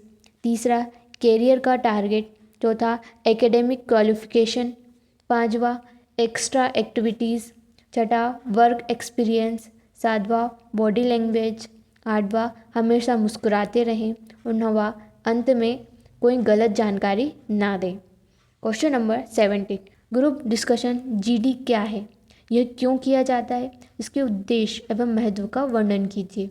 तो यहाँ पर आपको ग्रुप डिस्कशन के बारे में बताया गया है। ग्रुप क्या होता है, डिस्कशन क्या प्रक्रिया होती है, इसके बारे में आपको बताया गया है। ग्रुप डिस्कशन क्यों, इसका उद्देश्य और महत्व, इसके बारे में आपको बताया गया है। इसके कुछ उद्देश्य हैं, उसके बारे में आपको यहाँ पे बताया गया है। इसके बाद में आता है question number 18, group discussion GD दौर में क्या होता है। तो इसका उत्तर है एक आदर्श ग्रुप डिस्कशन यह एक अनौपचारिक चर्चा है। एक आदर्श ग्रुप डिस्कशन की प्रक्रिया का वर्णन किया गया है। यहाँ पे आपको 7 पॉइंट में इसका वर्णन किया गया है। क्वेश्चन नंबर 19, ग्रुप डिस्कशन इतना महत्वपूर्ण क्यों है। तो ग्रुप डिस्कशन क्यों महत्वपूर्ण है, इसके बारे में आपको यहाँ पर बताया गया है। Question number 20, group discussion GD के विभिन्न प्रकार क्या हैं अथवा समूह चर्चा जीडी कितने प्रकार से की जाती है। तो इसका उत्तर है इनको 3 प्रकार में विभाजित किया गया है। पहला है टॉपिकल ग्रुप डिस्कशन, दूसरा है केस स्टडीज़, तीसरा है एब्स्ट्रैक्ट ग्रुप डिस्कशन। इन सभी के बारे में आपको यहाँ पर जानकारी दी गई है। आपको वीडियो को रोककर ही इनको ध्यान से पढ़ना होगा। इसके बाद में आपका क्वेश्चन आता है क्वेश्चन नंबर 21, समूह चर्चा ग्रुप डिस्कशन में मूल्यांकन मापदंड क्या है। तो यहाँ पर आपको ग्रुप डिस्कशन के मूल्यांकन के बारे में बताया गया है। इसमें आपका पहला पॉइंट है विषय का ज्ञान। आपको विषय का ज्ञान होना चाहिए। वर्ल्ड वाइड वेब, इसके बारे में आपको यहाँ पर जानकारी दी गई है। ओरल कम्युनिकेशन स्किल्स, इसके बारे में आपको बताया गया है। यह विषय ज्ञान महत्वपूर्ण है। तीसरा है लिस्टनिंग स्किल्स के बारे में आपको यहाँ पे बताया गया है। सुनना एक जीडी में बोलने जितना महत्वपूर्ण है। क्वेश्चन नंबर 4 है विचार और अभिव्यक्ति की स्पष्टता। यहाँ पर आपको एक बताया गया है भाषा, सरल भाषा का प्रयोग करें। इन सभी चीज़ों के बारे में आपको बताया गया है। 5वां है उचित गैर मौखिक सुराग, इन सभी चीज़ों के बारे में आपको बताया गया है। टीम व्यवहार, आपके टीम का व्यवहार कैसा होना चाहिए, उन सभी चीज़ों के बारे में बताया है। नेतृत्व कौशल, टीम का नेतृत्व कौशल कैसा होना चाहिए, उसके बारे में आपको यहाँ पर संपूर्ण जानकारी दी गई है। संक्षेप में यहाँ पर आपको सार बताया गया है। जीडी के लाभ के बारे में बताया गया है। ग्रुप डिस्कशन में भूमिकाएं, उसके बारे में बताया गया है। पैनल की अपेक्षा आपके पास निम्न गुण होने चाहिए, उसके बारे में बताया गया है। एक जीडी में क्या क्या चरण होते हैं, क्या क्या करना है, उस सभी चीज़ों के बारे में आपको यहाँ पे बताया गया है। 14 पॉइंट दिए गए हैं इसमें। इसके बाद में आता है ग्रुप डिस्कशन हेतु हिंदी में समूह चर्चा के लिए कुछ विषय आपको यहाँ पे बताए गए हैं। यहाँ भारत में आतंकवाद, धर्म और राजनीति, ऐसे ही आपको बहुत सारे यहाँ पे पॉइंट्स उनके बारे में बताया गया है। इनको आप ध्यान से ज़रूर पढ़ें, वीडियो को रोककर आप इन्हें ध्यान से पढ़ लीजिएगा। इसके बाद में आता है आपका क्वेश्चन नंबर 22, किसी भी जॉब इंटरव्यू में पूछे जाने वाले 10 कॉमन सवाल कौन से हैं, उनके क्या और कैसे उत्तर दिए जाने चाहिए, वर्णन कीजिए। तो यहाँ पर आपको उन सभी चीज़ों के बारे में बताया गया है। करियर को सक्सेसफुल बनाने के लिए एक अच्छी जॉब सबसे ज़रूरी होती है। यहाँ पे आपको 10 कॉमन अक्सर पूछे जाने वाले सवालों के बारे में बताया गया है। इसमें पहला अपने बारे में बताइए। दूसरा है आप इस कंपनी में काम क्यों करना चाहते हैं, इस सवाल के बारे में आपका जवाब देना है। तीसरा क्वेश्चन है आप पिछली नौकरी क्यों छोड़ना चाहते हैं, ये एक महत्वपूर्ण क्वेश्चन है। चौथा क्वेश्चन है अपनी विशेष योग्यता के बारे में बताया गया है। इसके अंतर्गत इनके सवाल और जवाब दोनों हैं, आप इनको वीडियो को रोककर देख सकते हैं। पांचवा है अपनी सबसे बड़ी कमज़ोरी के बारे में बताइए। छठा है इस जॉब को लेकर आपकी क्या उम्मीदें हैं। सातवां है आपका सबसे मजबूत पक्ष क्या है। आठवां है कितने साल का अनुभव है। नवा कितनी सैलरी की अपेक्षा है। 10वां कंपनी के बारे में या जॉब के बारे में कुछ पूछना चाहते हैं तो आप पूछ सकते हैं। इसी के साथ आपका ये इकाई 2 समाप्त होती है। इकाई 3 शुरू करते हैं। इसका पहला क्वेश्चन है संप्रेषण की परिभाषा दीजिए, इसकी प्रगति एवं उद्देश्यों का वर्णन कीजिए। अथवा संचार का अर्थ बताते हुए उसके उद्देश्य एवं प्रगति का वर्णन कीजिए। अथवा व्यावसायिक संप्रेषण से आप क्या समझते हैं, इसके आशय तत्व एवं इसकी प्रगति समझाइए। तो इसका उत्तर है संप्रेषण अथवा संचार से आशय। तो ये क्या है, संप्रेषण का अंग्रेजी शब्द कम्युनिकेशन है। इसका आशय है आपस में बांटना या वस्तु को साझा करना। इन सभी चीज़ों के बारे में आपको बताया। संप्रेषण क्या होता है, संप्रेषण के बारे में आपको पूरी डिटेल में यहाँ पे आपको बताया गया है। इसकी परिभाषाएं आपको यहाँ पे बताई गई है। न्यूमर एवं समर के अनुसार थियो हेसन के शब्दों में इसकी परिभाषाएं यहाँ पे आपको बताई गई कि संप्रेषण क्या होता है। इसके बाद में आपको संप्रेषण के उद्देश्य के बारे में बताया गया है। इसके अंतर्गत आपके प्रमुख उद्देश्य हैं। पहला है उचित संदेश देना। दूसरा है क्रियाओं में समन्वय। तीसरा है प्रबंध कुशलता में वृद्धि करना। चौथा है नीतियों को लागू। पांचवा है अनुकूल औद्योगिक संबंधों की स्थापना। इसके बाद में संप्रेषण की प्रगति अथवा स्वभाव, इसके बारे में आपको कुछ पॉइंट दिए गए हैं जिनसे आप समझ सकते हैं। पहला पॉइंट है संप्रेषण में कम से कम 2 व्यक्ति होते हैं। दूसरा पॉइंट है इसमें संदेश अत्यंत आवश्यक है। तीसरा पॉइंट है संप्रेषण लिखित, मौखिक, भावभूमिका स्वरूप हो सकता है। चौथा पॉइंट है संप्रेषण औपचारिक, अनौपचारिक होता है। पांचवा पॉइंट है संप्रेषण द्विमार्गी क्रिया है। छठा पॉइंट संप्रेषण निरंतर चलने वाली प्रक्रिया है। सातवां पॉइंट है संप्रेषण अल्पसंदर्शी प्रक्रिया है। आठवां पॉइंट है संप्रेषण में उचित माध्यम की आवश्यकता। नौवां पॉइंट है संप्रेषण बौद्धिक क्षमता के सेतु की भांति होता है। 10वां पॉइंट है संबंध विकसित करने का यंत्र होता है। इन सभी के बारे में आपको यहाँ पर बताया गया है। क्वेश्चन नंबर 2, संप्रेषण को परिभाषित कीजिए। किसी औद्योगिक इकाई की उत्पादकता में वृद्धि के लिए प्रभावी संप्रेषण के महत्व की विवेचना कीजिए। अथवा व्यावसायिक संप्रेषण से आप क्या समझते हैं, इसके आवश्यक तत्व एवं प्रबंधों के लिए महत्व की विवेचना कीजिए। अथवा संप्रेषण एक सफल प्रबंधन की कुंजी है, इस कथन को स्पष्ट कीजिए। तो इसका उत्तर है संप्रेषण का महत्व। यहाँ पे आपको संप्रेषण का महत्व बताया गया है। संप्रेषण की परिभाषा आपको पिछले क्वेश्चन में मिल जाएगी। इसके बाद में इसके महत्वों के बारे में आप देख लीजिए, इसके क्या क्या महत्व है। कुछ पॉइंट है जिनको आप ध्यान से पढ़ लीजिए। इसमें पहला पॉइंट है व्यवसाय सुचारू एवं कुशल संचालन हेतु आवश्यक। दूसरा पॉइंट है प्रभावपूर्ण नेतृत्व के लिए आवश्यक। तीसरा पॉइंट है समन्वय क्षमता का विकास। चौथा पॉइंट है प्रबंधन क्षमता में वृद्धि करना। पांचवा पॉइंट है योजना में सहायक। छठा पॉइंट है जनसंपर्क में सहायक। सातवां पॉइंट है प्रतियोगी सूचना प्राप्ति में सहायक। आठवां पॉइंट है व्यवसाय में संतुष्टि द्वारा उच्च उत्पादकता की प्राप्ति। नौवां पॉइंट है भारार्पण एवं विकेंद्रीकरण। 10वां पॉइंट है प्रजातांत्रिक प्रबंध व्यवस्था। इन सभी के बारे में आपको यहाँ पर बताया गया है। इसके बाद में आता है संप्रेषण का प्रबंधकों के लिए महत्व। तो यहाँ पे आपको 5 पॉइंट में इन प्रबंधों के बारे में बताया गया है। संप्रेषण क्या होता है, संप्रेषण की महत्व, संप्रेषण बहुत आवश्यक होता है, इसका बहुत महत्व, इन सभी चीज़ों के बारे में बताया गया है। क्वेश्चन नंबर 3, प्रभावपूर्ण संप्रेषण से क्या आशा है? प्रभावपूर्ण संप्रेषण के प्राइड प्रतिमान को समझाइए। अथवा प्रबंध में प्रभावी संदेश वाहन के महत्व की विवेचना कीजिए। अथवा संचार व्यवसाय का जीवन रखते व्याख्या कीजिए। यहाँ पे इसका उत्तर दिया गया है प्रभावपूर्ण संप्रेषण का आशय।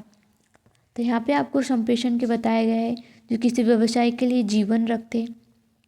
इसके बाद में एक प्रभावपूर्ण संप्रेषण से आशय संदेश एवं सूचनाओं को व्यक्तियों, समूहों, संगठनों तक पहुंचाना, इन सभी चीज़ों के बारे में बताया गया है।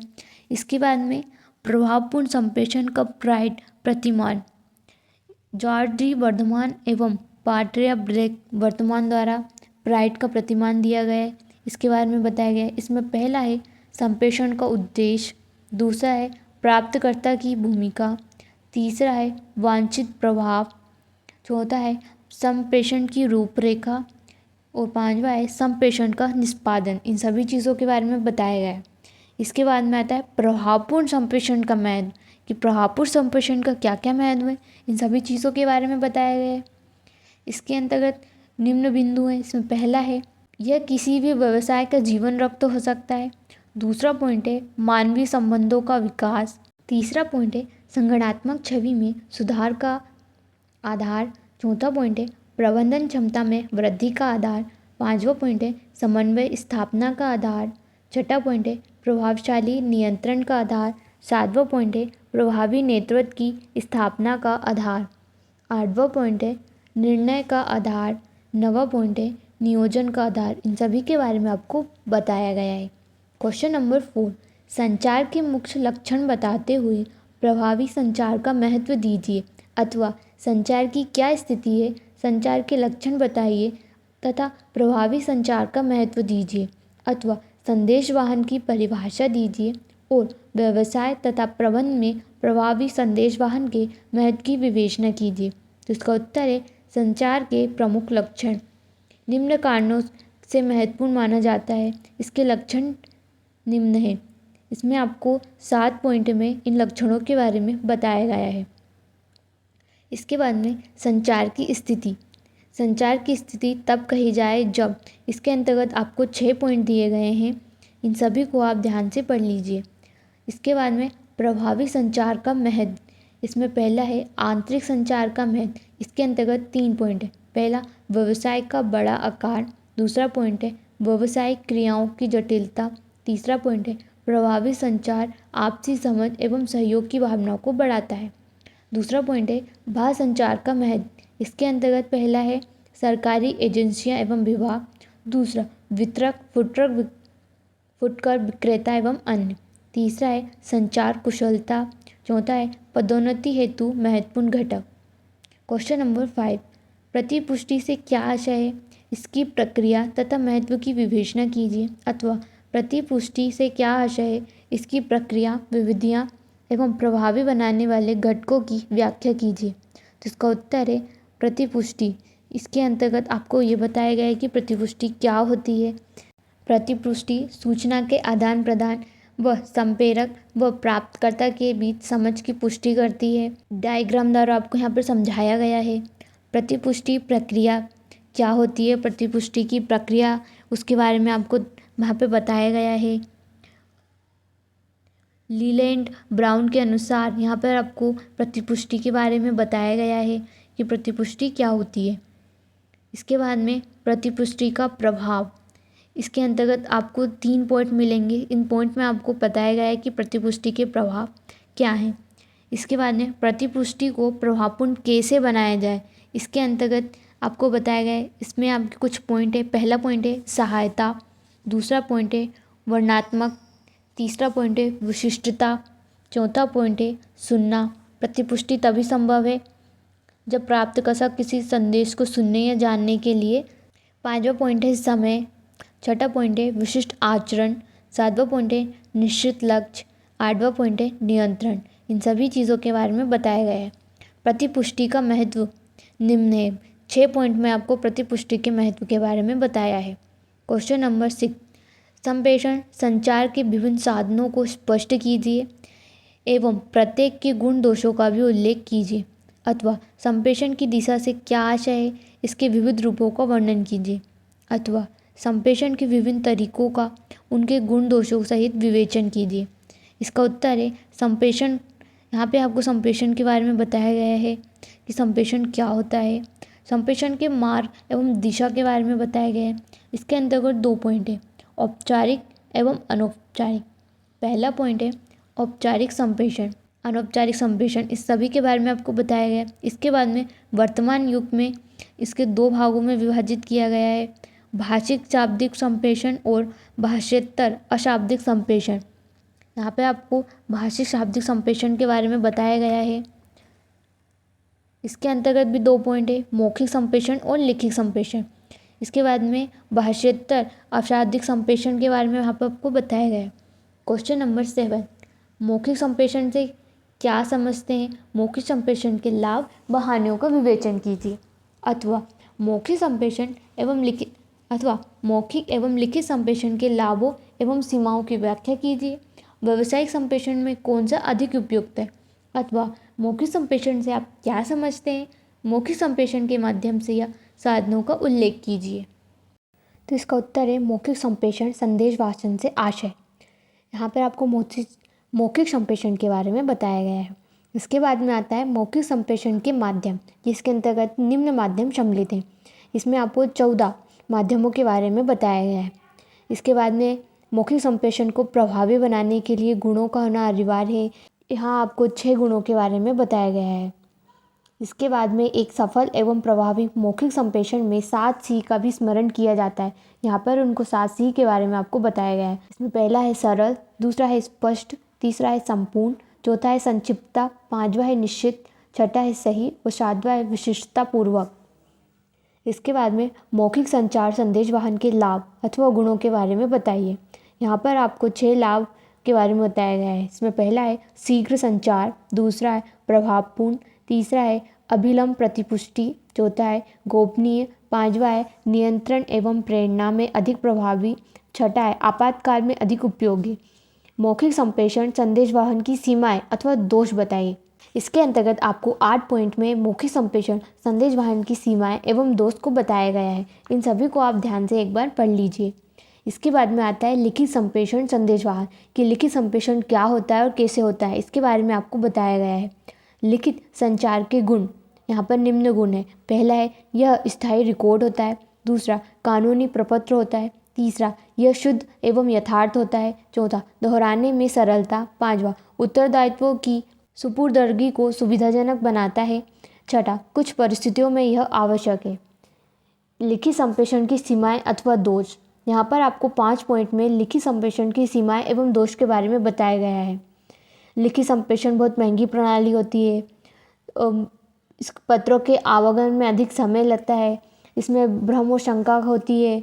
ऐसे ही बहुत सारे प्रकार इसमें बताए गए हैं, बहुत सारे दोष इसमें बताए गए। इन सभी को आप ध्यान से पढ़ लीजिएगा। मौखिक एवं लिखित संप्रेषण का निष्कर्ष यहाँ पर आपको बताया गया है। इसके बाद में आता है प्रभावी मौखिक संचार के आवश्यक तत्व कि इसमें क्या क्या आवश्यक तत्व होते हैं।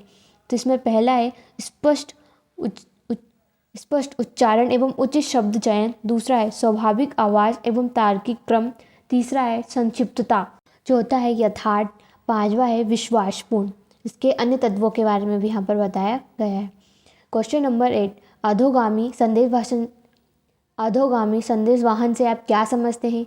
इनके लाभ उपयोगिता का वर्णन कीजिए। अथवा नीचे की ओर संचार से क्या आशय है, इसके उद्देश्य बताइए तथा इसे प्रभावी बनाने के उपाय बताइए। इसका उत्तर है संचार के मार्ग। यहाँ पर आपको संचार के मार्गों के बारे में बताया गया है। निम्न नीतियाँ का पालन करना होता है। इसमें पहला है नीचे की ओर साधन के बारे में आपको बताया गया है। नीचे की ओर संचार साधन के माध्यम के बारे में बताया गया है। संदेश की उपयोगिता के बारे में यहाँ पे आपको बताया गया है। नीचे की ओर संचार के उद्देश्य, किसके क्या क्या उद्देश्य हैं उसके बारे में बताया गया है। प्रभावी नीचे की ओर संचार के लक्षणों के बारे में बताया गया है। यहाँ पे आपको 11 लक्षणों के बारे में बताया गया है। लक्षण यानी कि विशेषताएं, यहाँ पर उसकी विशेषताओं के बारे में बताया गया है। नीचे की ओर संचार की सीमाएं या फिर उसके जो दोष हैं वो निम्न है। इसमें पहला है देरी होना, दूसरा संदेश को तोड़कर देना, तीसरा अपूर्ण सूचना। चौथा, सूचना पर अतिरिक्त भार। पांचवा, संदेश का भय। पांचवा, संदेश का क्षय। इसके बाद में क्वेश्चन नंबर 9, ऊपर की ओर संचार से क्या आशय है? इसकी विभिन्न विधियों का वर्णन कीजिए। इसे किस प्रकार प्रभावी बनाया जा सकता है? अथवा ऊपर से नीचे की ओर संप्रेषण से आप क्या समझते हैं? इसके लाभों एवं समस्याओं का वर्णन कीजिए। अथवा ऊर्ध्वगामी संदेश वाहन से आप क्या समझते हैं? इसके लाभ एवं उपयोगिता का वर्णन कीजिए। तो इसका उत्तर है ऊपर की ओर संचार। यहाँ पर आपको ऊपर की ओर संचार के बारे में बताया गया है कि ये क्या होता है। ऊपर की ओर संचार की विधियाँ, इसमें पहला है मीटिंग, दूसरा है खुली द्वार नीति, तीसरा है सामाजिक क्रियाओं में भाग लेना, चौथा है सुझाव बक्सा, पांचवा है रिपोर्ट, छठा है पत्र व्यवहार, सातवां है काउंसलिंग। ऊपर की ओर संचार की समस्याएं निम्न है। पहला है धनात्मक प्रेरणा, दूसरा है देरी होना, तीसरा है कमज़ोर सुनना, चौथा है संचार संबंधी आलोचना, पांचवा है संदेह स्थिति, छठा है प्रतिकूल तथ्यों को छिपाना। प्रभावी ऊपर की ओर संचार। ऊपर की ओर संचार को निम्न बिंदुओं की सहायता से प्रभावी बनाया जा सकता है। यहाँ पर आपको 7 बिंदुओं के बारे में बताया गया है। इन बिंदुओं की मदद से हम ऊपर की ओर संचार को प्रभावी बना सकते हैं। क्वेश्चन नंबर 10, स्वॉट विश्लेषण क्या है?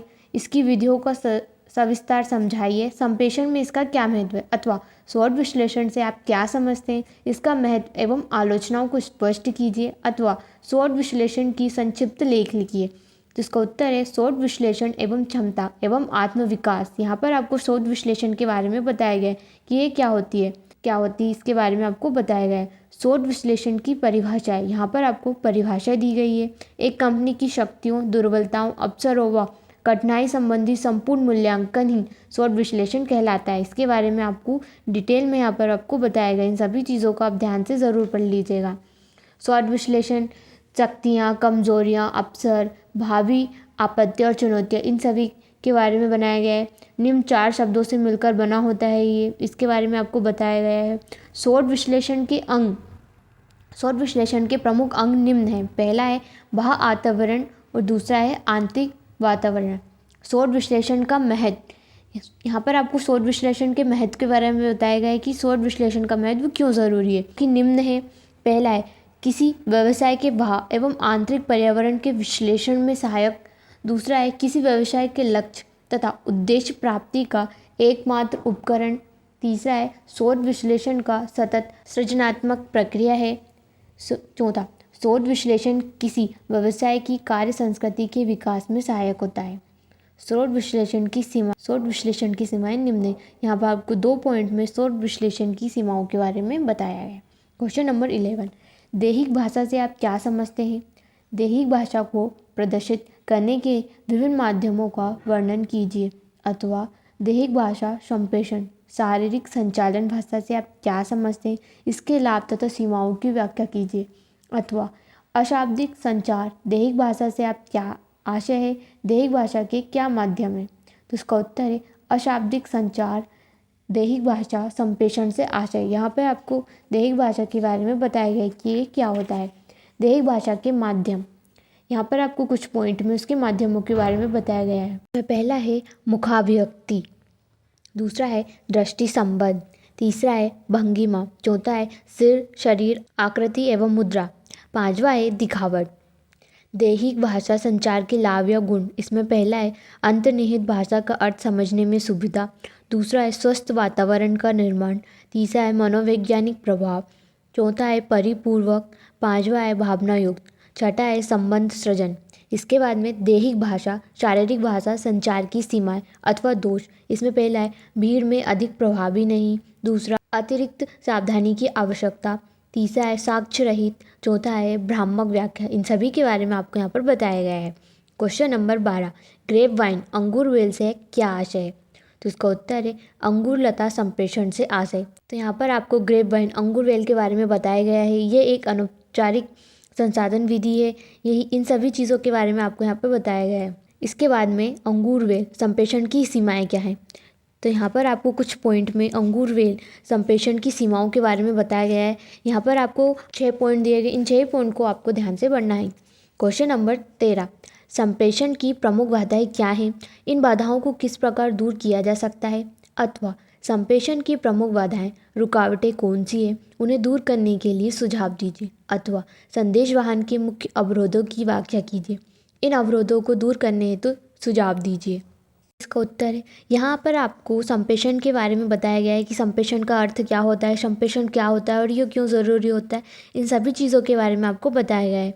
इसके बाद में संप्रेषण अथवा संचार में बाधाएं, इस संप्रेषण में क्या क्या बाधाएं आती इसके बारे में आपको बताया गया है। बाधाओं के प्रकार, यहाँ पर आपको 4 प्रकार बताएंगे। पहला है भाषा या सिमेंटिक बाधाएं, दूसरा है संगठनात्मक बाधाएं, तीसरा भौतिक बाधाएं, चौथा है सामाजिक मनोवैज्ञानिक बाधाएं।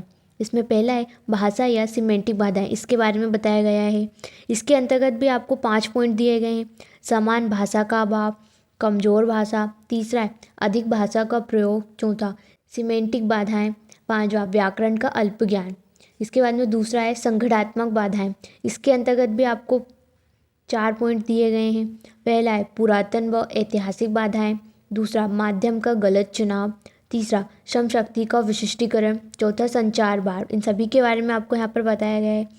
तीसरा पॉइंट है भौतिक बाधाएं। भौतिक बाधाएं के अंतर्गत भी आपको बहुत सारे पॉइंट बताए गए हैं। इसमें पहला है शोर, दूसरा है दूरी, तीसरा है लिंग, चौथा है समय, पांचवा है आयु। इन सभी के बारे में आपको बताया गया है। चौथा पॉइंट है सामाजिक एवं मनोवैज्ञानिक बाधाएं। इसके अंतर्गत भी आपको 7 पॉइंट दिए गए हैं। पहला है भाषा, दूसरा है छानना एवं एडिटिंग करना, तीसरा है कम सुनना, चौथा है हेलो प्रभाव, पांचवा है ध्यान न देना, छठा है भूतपूर्व अनुभव, सातवां है संदर्भ। इन सभी के बारे में आपको यहाँ पर बताया गया है। इन सभी चीज़ों को आप ध्यान से ज़रूर पढ़ लीजिए। इसके बाद में संप्रेषण के अवरोधों, बाधाओं का निराकरण अथवा दूर करने के उपाय कि इनको किस तरीके से दूर किया जा सकता है, इसके लिए आपको सुझाव दिए गए हैं। इसमें पहला है स्पष्ट उद्देश्य, दूसरा है श्रोताओं की सामान्य जानकारी, तीसरा है सरल एवं स्पष्ट भाषा का प्रयोग, चौथा है प्रभावपूर्ण श्रवणता, पांचवा है भावनाओं पर संपूर्ण नियंत्रण, छठा है शोर को कम करना, सातवां है संदेश की पूर्णता, आठवां है अनुकूल वातावरण, नवा है शारीरिक भाषा का प्रभावी प्रयोग, 10वां है प्रतिपुष्टि का उचित प्रयोग। इन सभी के बारे में आपको यहाँ पर बताया गया है। निष्कर्ष में भी आपको यहाँ पर बताया गया है। क्वेश्चन नंबर 14, औपचारिक एवं अनौपचारिक संप्रेषण से क्या आशय है, इनके लाभों एवं हानियों का वर्णन कीजिए, अथवा औपचारिक एवं अनौपचारिक संप्रेषण से आपका क्या अभिप्राय है, औपचारिक तथा अनौपचारिक संप्रेषण में अंतर स्पष्ट कीजिए। तो इसका उत्तर है औपचारिक संप्रेषण से आशय। यहाँ पर आपको औपचारिक संप्रेषण के बारे में बताया गया है कि ये क्या होता है और कैसे होता है। संप्रेषण के बारे में आपको यहाँ पर पूरी जानकारी दी गई है, इसकी विशेषताएं बताई गई। यहाँ पर आपको 6 पॉइंट में औपचारिक संप्रेषण की विशेषताओं के बारे में बताया गया है। इसके बाद में आता है औपचारिक संप्रेषण के उद्देश्य। तो औपचारिक संप्रेषण के प्रमुख उद्देश्य निम्न हैं। यहाँ पर आपको 4 पॉइंट में औपचारिक संप्रेषण के उद्देश्यों के बारे में बताया गया है। इसके बाद में औपचारिक संप्रेषण के माध्यम, तो ये इसके माध्यम निम्न है। पहला है लिखित माध्यम, दूसरा है मौखिक माध्यम, ये 2 माध्यम है। इसके बाद में आता है औपचारिक संप्रेषण से लाभ। तो यहाँ पे आपको औपचारिक संप्रेषण से लाभों के बारे में बताया गया है। 4 पॉइंट हैं इसके अंतर्गत। हानि, औपचारिक संप्रेषण से निम्नलिखित हानियाँ भी होती हैं। यहाँ पर आपको 4 पॉइंट में इनकी हानियों के बारे में बताया गया है। इसके बाद में अनौपचारिक संप्रेषण से आशय कि अनौपचारिक संप्रेषण क्या होता है, इसके बारे में आपको यहाँ पर बताया गया है। अनौपचारिक संप्रेषण के बारे में पूरी जानकारी यहाँ पर दी गई है। अनौपचारिक संप्रेषण के उद्देश्य भी आपको यहाँ पे बताया गया है। 4 पॉइंट में इसके उद्देश्य के बारे में बताया गया है। इसके बाद में अनौपचारिक संप्रेषण के माध्यम, तो अनौपचारिक संप्रेषण के माध्यम भी लिखित एवं मौखिक दोनों प्रकार से होते हैं। इसके बाद में अनौपचारिक संप्रेषण से लाभ, तो यहाँ पर आपको 6 पॉइंट में अनौपचारिक संप्रेषण के लाभों के बारे में बताया गया है। इन सभी को आप ध्यान से एक बार ज़रूर पढ़ लीजिए। अनौपचारिक संप्रेषण से हानियाँ, लाभ होते हैं तो हानियाँ भी होती हैं। तो यहाँ पर आपको अनौपचारिक संप्रेषण से हानियों के बारे में भी बताया गया है। 4 पॉइंट में यहाँ पे आपको हानियों के बारे में बताया गया है। इसके बाद में क्वेश्चन नंबर 15, लिखित व्यावसायिक संप्रेषण की आवश्यकता एवं महत्व को स्पष्ट कीजिए, अथवा लिखित व्यावसायिक संप्रेषण से क्या आशय है, लिखित संप्रेषण के गुण एवं दोषों का वर्णन कीजिए। तो उसका उत्तर है लिखित व्यावसायिक संप्रेषण अथवा संचार से आशय। इसके बारे में आपको यहाँ पर बताया गया है कि ये क्या होता है और कैसे होता है। इसके बाद में लिखित व्यावसायिक संचार के संबंध में ध्यान रखने योग्य बातें, यहाँ पर इन सभी चीज़ों के बारे में आपको बताया गया है। कीथ डेविस के अनुसार निम्न बातों का ध्यान रखना चाहिए। उन्होंने 8 पॉइंट में बताया गया है कि किन किन बातों का ध्यान रखना चाहिए। इन सभी को आप ध्यान से पढ़ लीजिए। लिखित व्यावसायिक संचार के लाभ या महत्व, तो ये प्रमुख है। तो ये निम्न है। पहला है पक्षों की उपस्थिति, दूसरा है स्पष्टता, तीसरा है मितव्ययिता, चौथा है लिखित प्रमाण, पांचवा है कई व्यक्तियों को एक साथ सूचना, छठा है फेरबदल कठिन, सातवा है विश्वास का सृजन, आठवा है कुछ विशिष्ट दशाओं में आवश्यक, नवा है विस्तृत एवं जटिल समस्याओं में उपयुक्त। इसके बाद में लिखित व्यावसायिक संचार की सीमाएं अथवा दोष, तो ये निम्न है। पहला है समय, श्रम व धन का अपव्यय, दूसरा है गोपनीयता भंग होने का भय, तीसरा है लाल फीताशाही, चौथा है अशिक्षितों के लिए कोई महत्व नहीं, पांचवा है प्रभाव का तत्काल ज्ञान नहीं होता, छठा है प्रेषक की भावनाओं का उचित ज्ञान नहीं होता। तो यहाँ इन सभी चीज़ों के बारे में बताया गया है। क्वेश्चन नंबर 16, व्यापारिक पत्र से क्या आशय है, इसके महत्व तथा उद्देश्यों का वर्णन कीजिए अथवा व्यापारिक पत्रों की परिभाषा कीजिए। व्यापारिक पत्र व्यवहार की विशेषता बताइए। व्यापारिक पत्रों के कार्यों का वर्णन कीजिए अथवा व्यापारिक पत्र का अर्थ, उद्देश्य एवं महत्व की विवेचना कीजिए। तो इसका उत्तर है व्यापारिक पत्र का आशय। यहाँ पर आपको व्यापारिक पत्र के आशय के बारे में बताया गया है, इसको आप ध्यान से ज़रूर पढ़ लीजिए। यहाँ पर आपको परिभाषा भी बताई गई है कि व्यापारिक पत्र की परिभाषाएं क्या होती हैं। इसके बाद में व्यापारिक पत्र व्यवहार के लक्षण या विशेषताएं, जो कि आपको 10 पॉइंट में दी गई, इन 10 पॉइंट को आप ध्यान से ज़रूर पढ़ लीजिए। इसके बाद में व्यापारिक पत्र व्यवहार के उद्देश्य, तो इसके उद्देश्य निम्न है। पहला है लिखित ब्यौरा, दूसरा है व्यापार की उन्नति करना, तीसरा ख्याति का निर्माण। इसके बाद में व्यापारिक पत्रों के कार्य, तो इसके अंतर्गत आपका पहला पॉइंट है वस्तुओं का क्रय विक्रय, दूसरा है लेन देन का लिखित ब्यौरा, तीसरा है वस्तुओं की मांग में वृद्धि, चौथा है व्यापार की साख और ख्याति में वृद्धि, पांचवा है डूबे हुए ऋणों की वसूली, छठा है परस्पर विरोधाभासों एवं शिकायतों को दूर करना, सातवां है नए बाजारों का निर्माण, आठवां है मौखिक कार्यों की पुष्टि, नवा है विक्रय प्रतिनिधि के लिए आवश्यक भूमिका तैयार करना। इन सभी के बारे में आपको बताया गया है। इसके बाद में व्यापारिक पत्रों का महत्व, यहाँ पर आपको व्यापारिक पत्रों का महत्व बताया गया है। ये बहुत ही महत्वपूर्ण है, इनका महत्वपूर्ण स्थान है, इन सभी के बारे में बताया गया है। श्री केन्सन ने व्यापारिक पत्र के महत्व के संबंध में कहा है कि प्रत्येक जाने वाला पत्र आपकी फर्म एक यात्रा करने वाला प्रतिनिधि है, इसके बारे में बताया गया है। इसके बाद में व्यापारिक पत्रों के महत्व को निम्न बिंदु के माध्यम से बताया गया है। इसमें पहला है भुगतान प्राप्ति का सुगम साधन, दूसरा विवाद की दिशा में लिखित प्रमाण, तीसरा नवीन संपर्क स्थापना में सहायक, चौथा विज्ञापन का आधार, पांचवा एक समय में कई व्यक्तियों से संपर्क स्थापित करने में सहायक, छठा मितव्यय होना, सातवां प्रभावपूर्ण होता है, आठवां व्यवसाय के विकास में सहायक, नवा लिखित विवरण आवश्यक। क्वेश्चन नंबर 17, प्रभावी व्यापारिक पत्रों की प्रमुख विशेषताओं को स्पष्ट कीजिए अथवा एक व्यावसायिक पत्र को प्रभावी किस प्रकार बनाया जा सकता है, इसके क्या आवश्यक तत्व होते हैं, अथवा एक व्यावसायिक पत्र इतना प्रभावी होना चाहिए कि वह जिस सीमा तक संभव हो सके लेखक कवि अपना स्थान ले सके, वर्णन कीजिए। तो इसका उत्तर है व्यापारिक पत्रों के लक्षण या तत्व अथवा गुण अथवा विशेषताएं। इन गुणों को मुख्य रूप से 2 भागों में विभाजित किया है, पत्र के बाहरी गुण और पत्र के आंतरिक गुण। इसमें पहला है पत्र के बाहरी गुण, इसके बारे में आपको बताया गया है। इसके अंतर्गत भी आपके 4 पॉइंट है। पहला है कागज का रंग एवं साइज, इसके बारे में बताया गया है, इसके माध्यम से। दूसरा है पत्र की लिखावट, इसके माध्यम से बताया गया है कि व्यापारिक पत्र क्यों ज़रूरी होते हैं। तीसरा है पत्रों को लिफाफे में रखना, चौथा है आवश्यक निर्देश, इसके बारे में भी आपको बताया गया है। इसके बाद में दूसरा पॉइंट आता है पत्र के आंतरिक गुण। इसमें पहला है पूर्णता, दूसरा है स्पष्टता, तीसरा है नम्रता, चौथा है स्वच्छता, पांचवा है संक्षिप्तता, छठा है शुद्धता अथवा सत्यता। इन सभी के बारे में आपको बताया गया है। आपको वीडियो को रोककर इन सभी के बारे में आपको पढ़ना है। सातवां पॉइंट है प्रभावशीलता, आठवां पॉइंट है क्रमबद्धता, नौवां पॉइंट है मौलिकता और 10वां पॉइंट है आत्मीयता। इन सभी के बारे में आपको बताया गया है। क्वेश्चन नंबर 18, व्यापारिक पत्र की रूपरेखा का वर्णन कीजिए अथवा एक व्यापारिक पत्र का कल्पित नमूना दीजिए अथवा एक व्यापारिक पत्र के आवश्यक अंगों को संक्षेप में उदाहरण सहित समझाइए अथवा व्यापारिक पत्र का स्वरूप बताइए।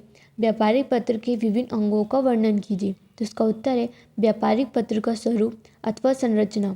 इसके बारे में आपको बताया गया है। श्री E.L. फैली ने व्यापारिक पत्र के स्वरूप को मनुष्य के अस्थिपंजर के समान बताया गया है। व्यापारिक पत्र की रूपरेखा अथवा रंग जो कि निम्न है।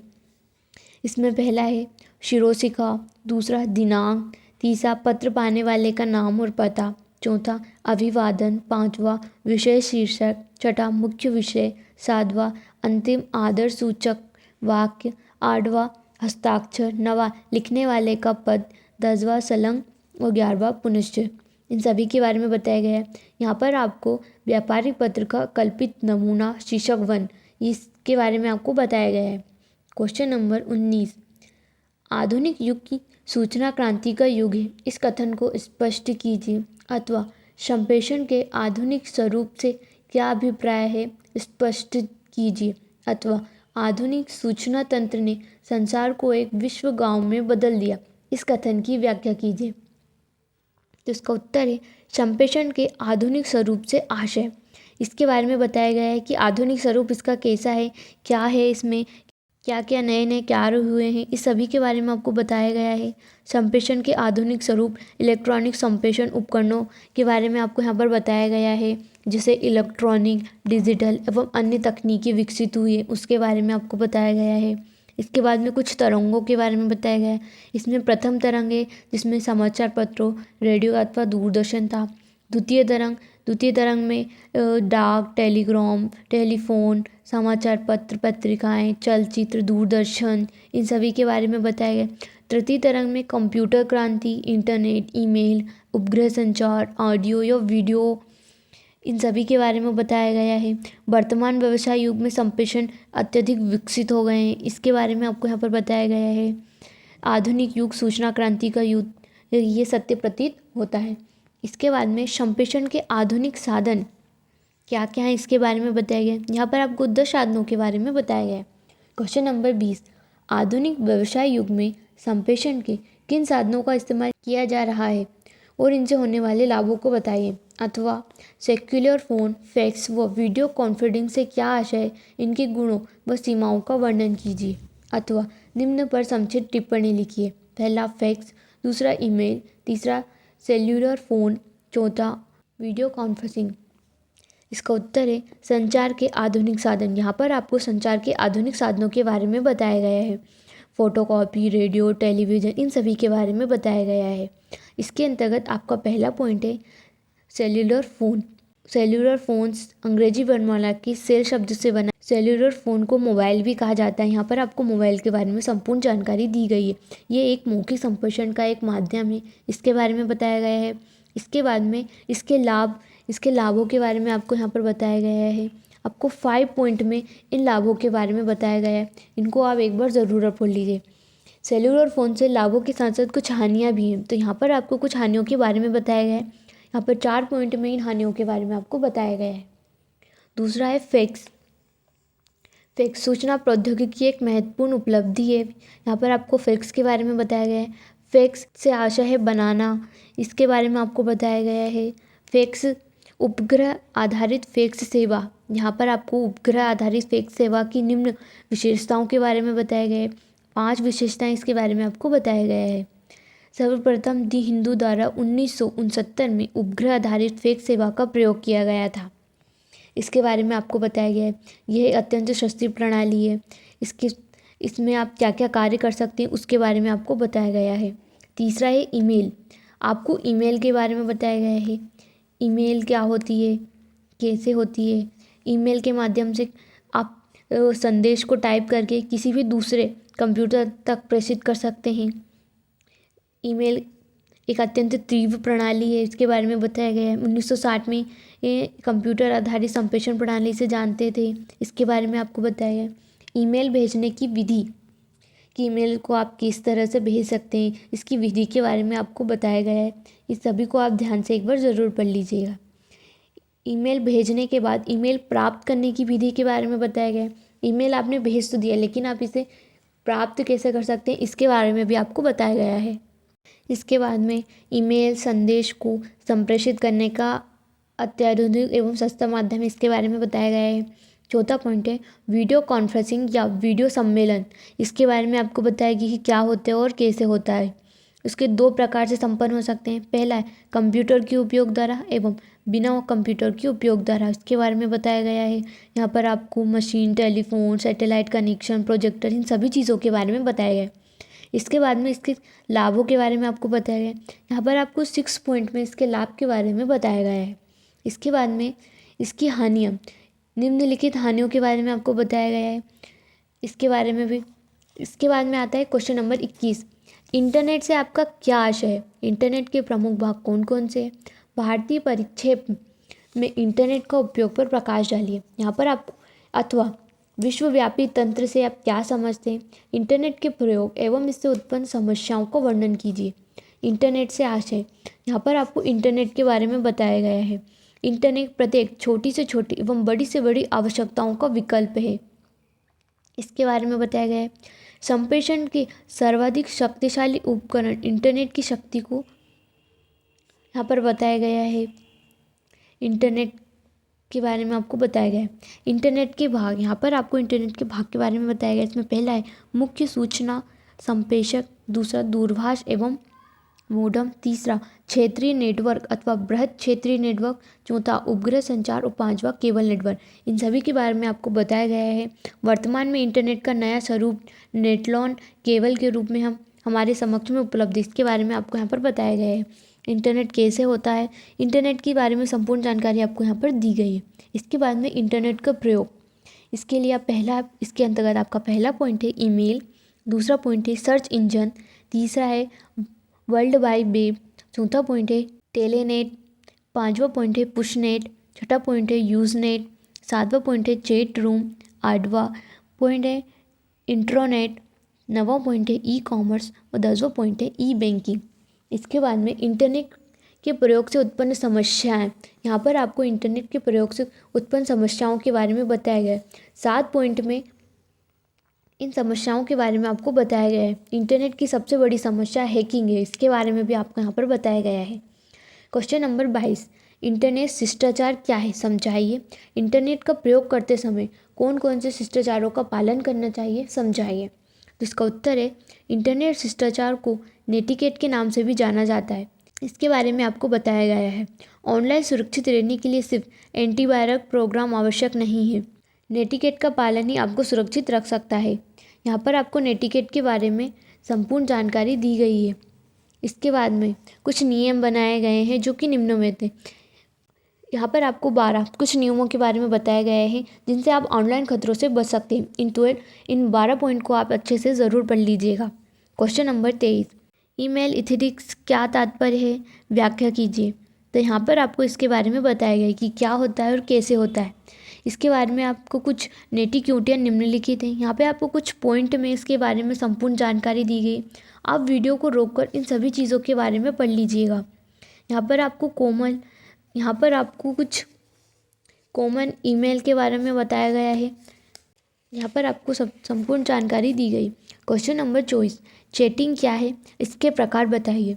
तो इसका उत्तर है चैटिंग। यहाँ पर आपको चैटिंग के बारे में बताया गया है क्या होती है। ये 2 प्रकार की होती है, पहला टेक्स्ट चैटिंग, दूसरा वॉइस चैटिंग। इसके बाद में टेक्स्ट चैटिंग के बारे में बताया गया कि ये क्या होती है और कैसे होती है, और इसके लिए उपलब्ध वेबसाइट के बारे में भी आपको यहाँ पर बताया गया है। दूसरा है वॉइस चैटिंग। वॉइस चैटिंग, इसके बारे में आपको बताया गया है कि आप किस तरीके से इसका उपयोग कर सकते हैं। क्वेश्चन नंबर 25, संक्षिप्त टिप्पणी लिखिए। पहला, मैसेज बोर्ड और इसके उपयोग। दूसरा, वॉइस चैटिंग और टेक्स्ट चैटिंग। तो इसका उत्तर है मैसेज बोर्ड और इसके उपयोग। इसके बारे में आपको बताया गया है कि ये क्या है और कैसे है और आप इनका यूज़ किस प्रकार कर सकते हैं। दूसरा है वॉइस चैटिंग या टेक्स्ट चैटिंग। इसके बारे में भी हमने पहले भी पढ़ा है और इसके बाद मैं आपको बताया गया कि क्या होता है, कैसे होता है। इन सभी चीज़ों को आप ध्यान से पढ़ लीजिए। वीडियो को रोककर आप इन सभी चीज़ों के बारे में पढ़ सकते हैं। इसके बाद में क्वेश्चन नंबर 26, ऐप के बारे में आप क्या जानते हैं? किन्हीं 10 प्रमुख ऐप का संक्षेप में वर्णन कीजिए। ऐप संसार, ऑपरेटिंग सिस्टम और उनके एप्लीकेशन स्टोर में ऐप की संख्या। यहाँ पर आपको इनके बारे में बताया गया है कि ऐप क्या होता है और ऐपों की संख्या के बारे में आपको बताया गया है। पूर्ण स्थापित ऐप मैसेजिंग, गेम आदि पर आधारित होते थे, इसके बारे में बताया गया है। 10 प्रमुख डाउनलोड होने वाले ऐपों के बारे में आपको यहाँ पे बताया गया है। इसमें पहला है Skype, Google play, Apple app store, blackberry word, Windows store पर उपलब्ध। इसके बारे में बताया गया है ये एक माध्यम है जिससे आप वॉइस कॉल, वीडियो कॉल कर सकते हैं, इसके बारे में बताया गया है। दूसरा है Google map, Google play, Apple store पर उपलब्ध है, इसके बारे में बताया गया है। यूट्यूब, तीसरा है YouTube, Google play, Apple app store, blackberry word, Windows store पर उपलब्ध है। यूट्यूब के बारे में बताया गया है जिसके माध्यम से आप वीडियो को अपलोड, डाउनलोड, देखना एवं साझा कर सकते हैं। चौथा पॉइंट है किंडल, यहाँ पर Google play, Apple app store, blackberry word, Windows store in सभी पर उपलब्ध है। यह एक अमेज़न कंपनी द्वारा विकसित की गई है। इस पर इलेक्ट्रॉनिक कापियाँ पढ़ी हैं, आप इनको मोबाइल उपकरण पर ही पढ़ सकते हैं। पांचवा है इंस्टाग्राम तस्वीरों एवं वीडियो पर साझा करने का एक सुविधा देता है, इसके बारे में बताया गया है। छठा है फेसबुक सोशल नेटवर्किंग वेबसाइट है जिसमें आप प्रोफाइल बना सकते हैं और तस्वीरों वीडियो को साझा कर सकते हैं। सातवां है एंग्री बर्ड्स, आजकल ऐसे गेम बहुत प्रसिद्ध हैं। आठवां है पेटीएम है जिससे आप मोबाइल फ़ोन, टीवी, बिजली आदि के शुल्क को भुगतान कर सकते हैं। नौवां है ट्विटर के बारे में भी आपको बताया गया है। ट्विटर एक नेटवर्किंग का साइड ऐप है जिसको आप मैसेज पढ़ने और भेजने में सुविधा देते हैं। 10वां है व्हाट्सअप एक मैसेज भेजने की ऐप है जिस पे आप एक दूसरे को मैसेज, तस्वीर और वीडियो भेज सकते हैं। क्वेश्चन नंबर 27, निम्न बिंदुओं पर संक्षिप्त टिप्पणी कीजिए और लैन के विभिन्न कंपोनेंट्स को समझाइए। Media, NIC, NOS, HUB, repeater, bridge, router, gateway, इन सभी के बारे में आपको यहाँ पर बताया गया है। तो इसमें पहला है मीडिया, यहाँ पर आपको मीडिया के बारे में बताया गया है। इसकी 2 श्रेणियाँ हैं, केबल मीडिया, इसके बारे में बताया गया है, और वायरलेस मीडिया, इसके बारे में आपको यहाँ पर बताया गया है। इसके अंतर्गत है कीमत, दूरी, क्षमता और उपकरण। दूसरा पॉइंट है नेटवर्क इंटरफेस कार्ड, NIC, इसके बारे में बताया गया है। कुछ पॉइंट में इसकी जानकारी दी गई है आपको। इसके बाद में आता है नेटवर्क ऑपरेटिंग सिस्टम, NOS, इसके बारे में आपको यहाँ पर बताया गया है। कुछ पॉइंट में इसकी जानकारी दी गई है। इसके बाद में आता है HUB, यह एक यूनिट होता है, इसके बारे में आपको बताया गया है।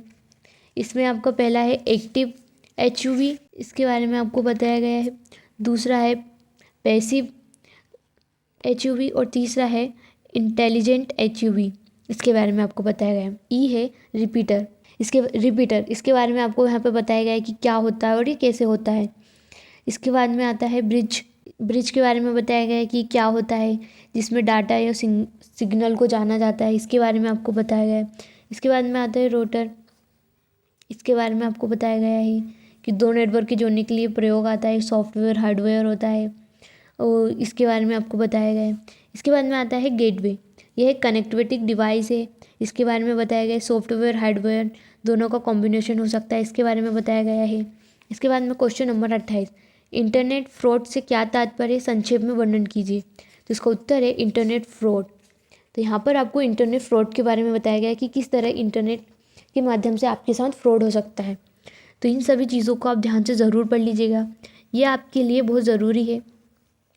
क्वेश्चन नंबर 29, क्लाउड कंप्यूटिंग से आप क्या समझते हैं, इसकी विशेषताएं तथा लाभ को समझाइए। तो उसका उत्तर है क्लाउड कंप्यूटिंग। यहाँ पर आपको क्लाउड कंप्यूटिंग के बारे में बताया गया है कि ये क्या होता है। इंटरनेट पर सर्वरों में जानकारियाँ, इसके बारे में आपको बताया गया है ये क्या होता है।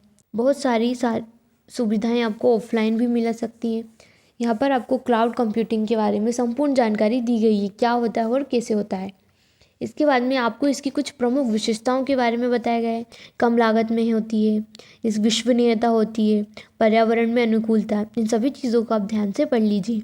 इसके बाद में लाभ, क्लाउड कंप्यूटिंग के कुछ लाभों के बारे में आपको यहाँ पर बताया गया है। इन लाभों को आप एक बार ध्यान से ज़रूर पढ़ लीजिए। इसके बाद में क्वेश्चन नंबर 30, इंटरनेट से जुड़ी अन्य सेवाओं को समझाइए। इसका उत्तर है इंटरनेट से जुड़ी अन्य सेवाएं, जिसमें बातचीत। तो यहाँ पर आपको बातचीत के बारे में बताया गया है। दूर बैठे बैठे दो व्यक्ति इस प्रकार बात कर लेते हैं टेलीफोन के माध्यम से। माइक्रोसॉफ्ट का सॉफ्टवेयर स्काइप इसका एक प्रसिद्ध उदाहरण है। दूसरा है ई कॉमर्स, दूर दूर स्थित व्यक्तियों या कंपनियों द्वारा इंटरनेट के माध्यम से संपर्क करके वस्तुओं और सेवाओं को खरीद बिक्री तथा लेन देन करना ई कॉमर्स कहलाता है। ये इसके बारे में आपको बताया गया है। यह एक नवीन उपयोग है, इसके बारे में आपको बताया गया है। इसके बाद में आता है ई बैंकिंग। ई बैंकिंग क्या होता है? ई बैंकिंग के माध्यम से ग्राहक अपने बैंक से जुड़ सकते हैं और अपना खाता देख सकते हैं। इसके बारे में इसके बाद में ई लर्निंग। ई लर्निंग का अर्थ होता है इलेक्ट्रॉनिक माध्यम के द्वारा शिक्षा प्राप्त करना। अब पाठ्य चित्र, एनिमेशन, ऑडियो, वीडियो का सहारा लिया जाता है। इसके बाद में इंटरनेट के जरिए जुड़ने में बरतने जाने वाली सावधानियों के बारे में बताया गया है। आपकी व्यक्तिगत जानकारियाँ गलत हाथों में पड़े और आपको कोई हानि हो, ऐसी संभावनाओं से बचने के लिए कुछ सावधानियों के बारे में बताया गया है। पहला है निजी जानकारी ना दें। दूसरा, दर्शकों और मित्रों की संख्या सीमित रखें। तीसरा, नए मित्र सावधानी से बनाएं। चौथा, लेख, टिप्पणी और वेब में कुछ भी लिखने में सावधानी बरतें। क्वेश्चन नंबर 31, इंटरनेट सिक्योरिटी पर संक्षिप्त पर लेख लिखिए। इंटरनेट सुरक्षा की समस्या की विवेचना कीजिए अथवा सिक्योरिटी कंट्रोल कितने प्रकार के होते हैं, विस्तृत व्याख्या कीजिए। तो इसका उत्तर है इंटरनेट सिक्योरिटी। यहाँ पर आपको इंटरनेट सिक्योरिटी के बारे में बताया गया है। सुरक्षा की समस्या, इसके बारे में आपको बताया गया है। कुछ पॉइंट आपको दिए गए हैं। इसमें पहला है अनुचित एक्सेस के खिलाफ ऑनलाइन बैनर्स चेतावनी। दूसरा है की स्ट्रोक लेवल मॉनिटरिंग। तीसरा, टेलीफोन कंपनी द्वारा ट्रैप एंड ट्रेसिंग सर्विस। चौथा है कॉलर आईडी। पांचवा है कॉल ब्लॉकर। छठा, डेटा एन्क्रिप्शन। सातवां, फायरवॉल। इन सभी के बारे में आपको बताया गया है। इसके बाद में सिक्योरिटी कंट्रोल के प्रकार, दो प्रकार के होता है। पहला इंटरनल कंट्रोल्स, दूसरा एक्सटर्नल कंट्रोल। इसमें पहला है इंटरनल कंट्रोल्स, यहाँ पर आपको इंटरनल कंट्रोल के बारे में बताया गया है। दूसरा है एक्सटर्नल कंट्रोल, उसके बारे में बताया गया है, जो कि 3 प्रकार के होते हैं। पहला फिजिकल कंट्रोल्स, दूसरा पर्सनल कंट्रोल, तीसरा प्रोसीजर कंट्रोल। इसमें हम पहला है फिजिकल कंट्रोल, यहाँ पर आपको फिजिकल कंट्रोल के बारे में बताया गया है। दूसरा है पर्सनल कंट्रोल्स, इसके बारे में बताया गया है कि इसकी तकनीक और नियम क्या होते हैं। तीसरा है प्रोसीजर कंट्रोल, इसके बारे में भी आपको बताया गया है। इसके बाद में नेटवर्क सिक्योरिटी की विचारधारा क्या होती है, इसके बारे में बताया गया है। पहला, इसके अंतर्गत पहला पॉइंट है एक्सेस की अनुमति प्रदान करना और दूसरा है एक्सेस के लिए अस्वीकार करना। यहाँ पर आपको इकाई 3 समाप्त होती है। ऐसे ही और भी सब्जेक्ट के सिलेबस के वीडियो के लिए आप चैनल को सब्सक्राइब करें। हमारे चैनल के अंतर्गत BA, BSc, BCom के अंतर्गत आने वाले सभी प्रकार के सब्जेक्ट के महत्वपूर्ण क्वेश्चन आंसर, पेपर्स के वीडियो सभी प्रकार बनाए जाते हैं।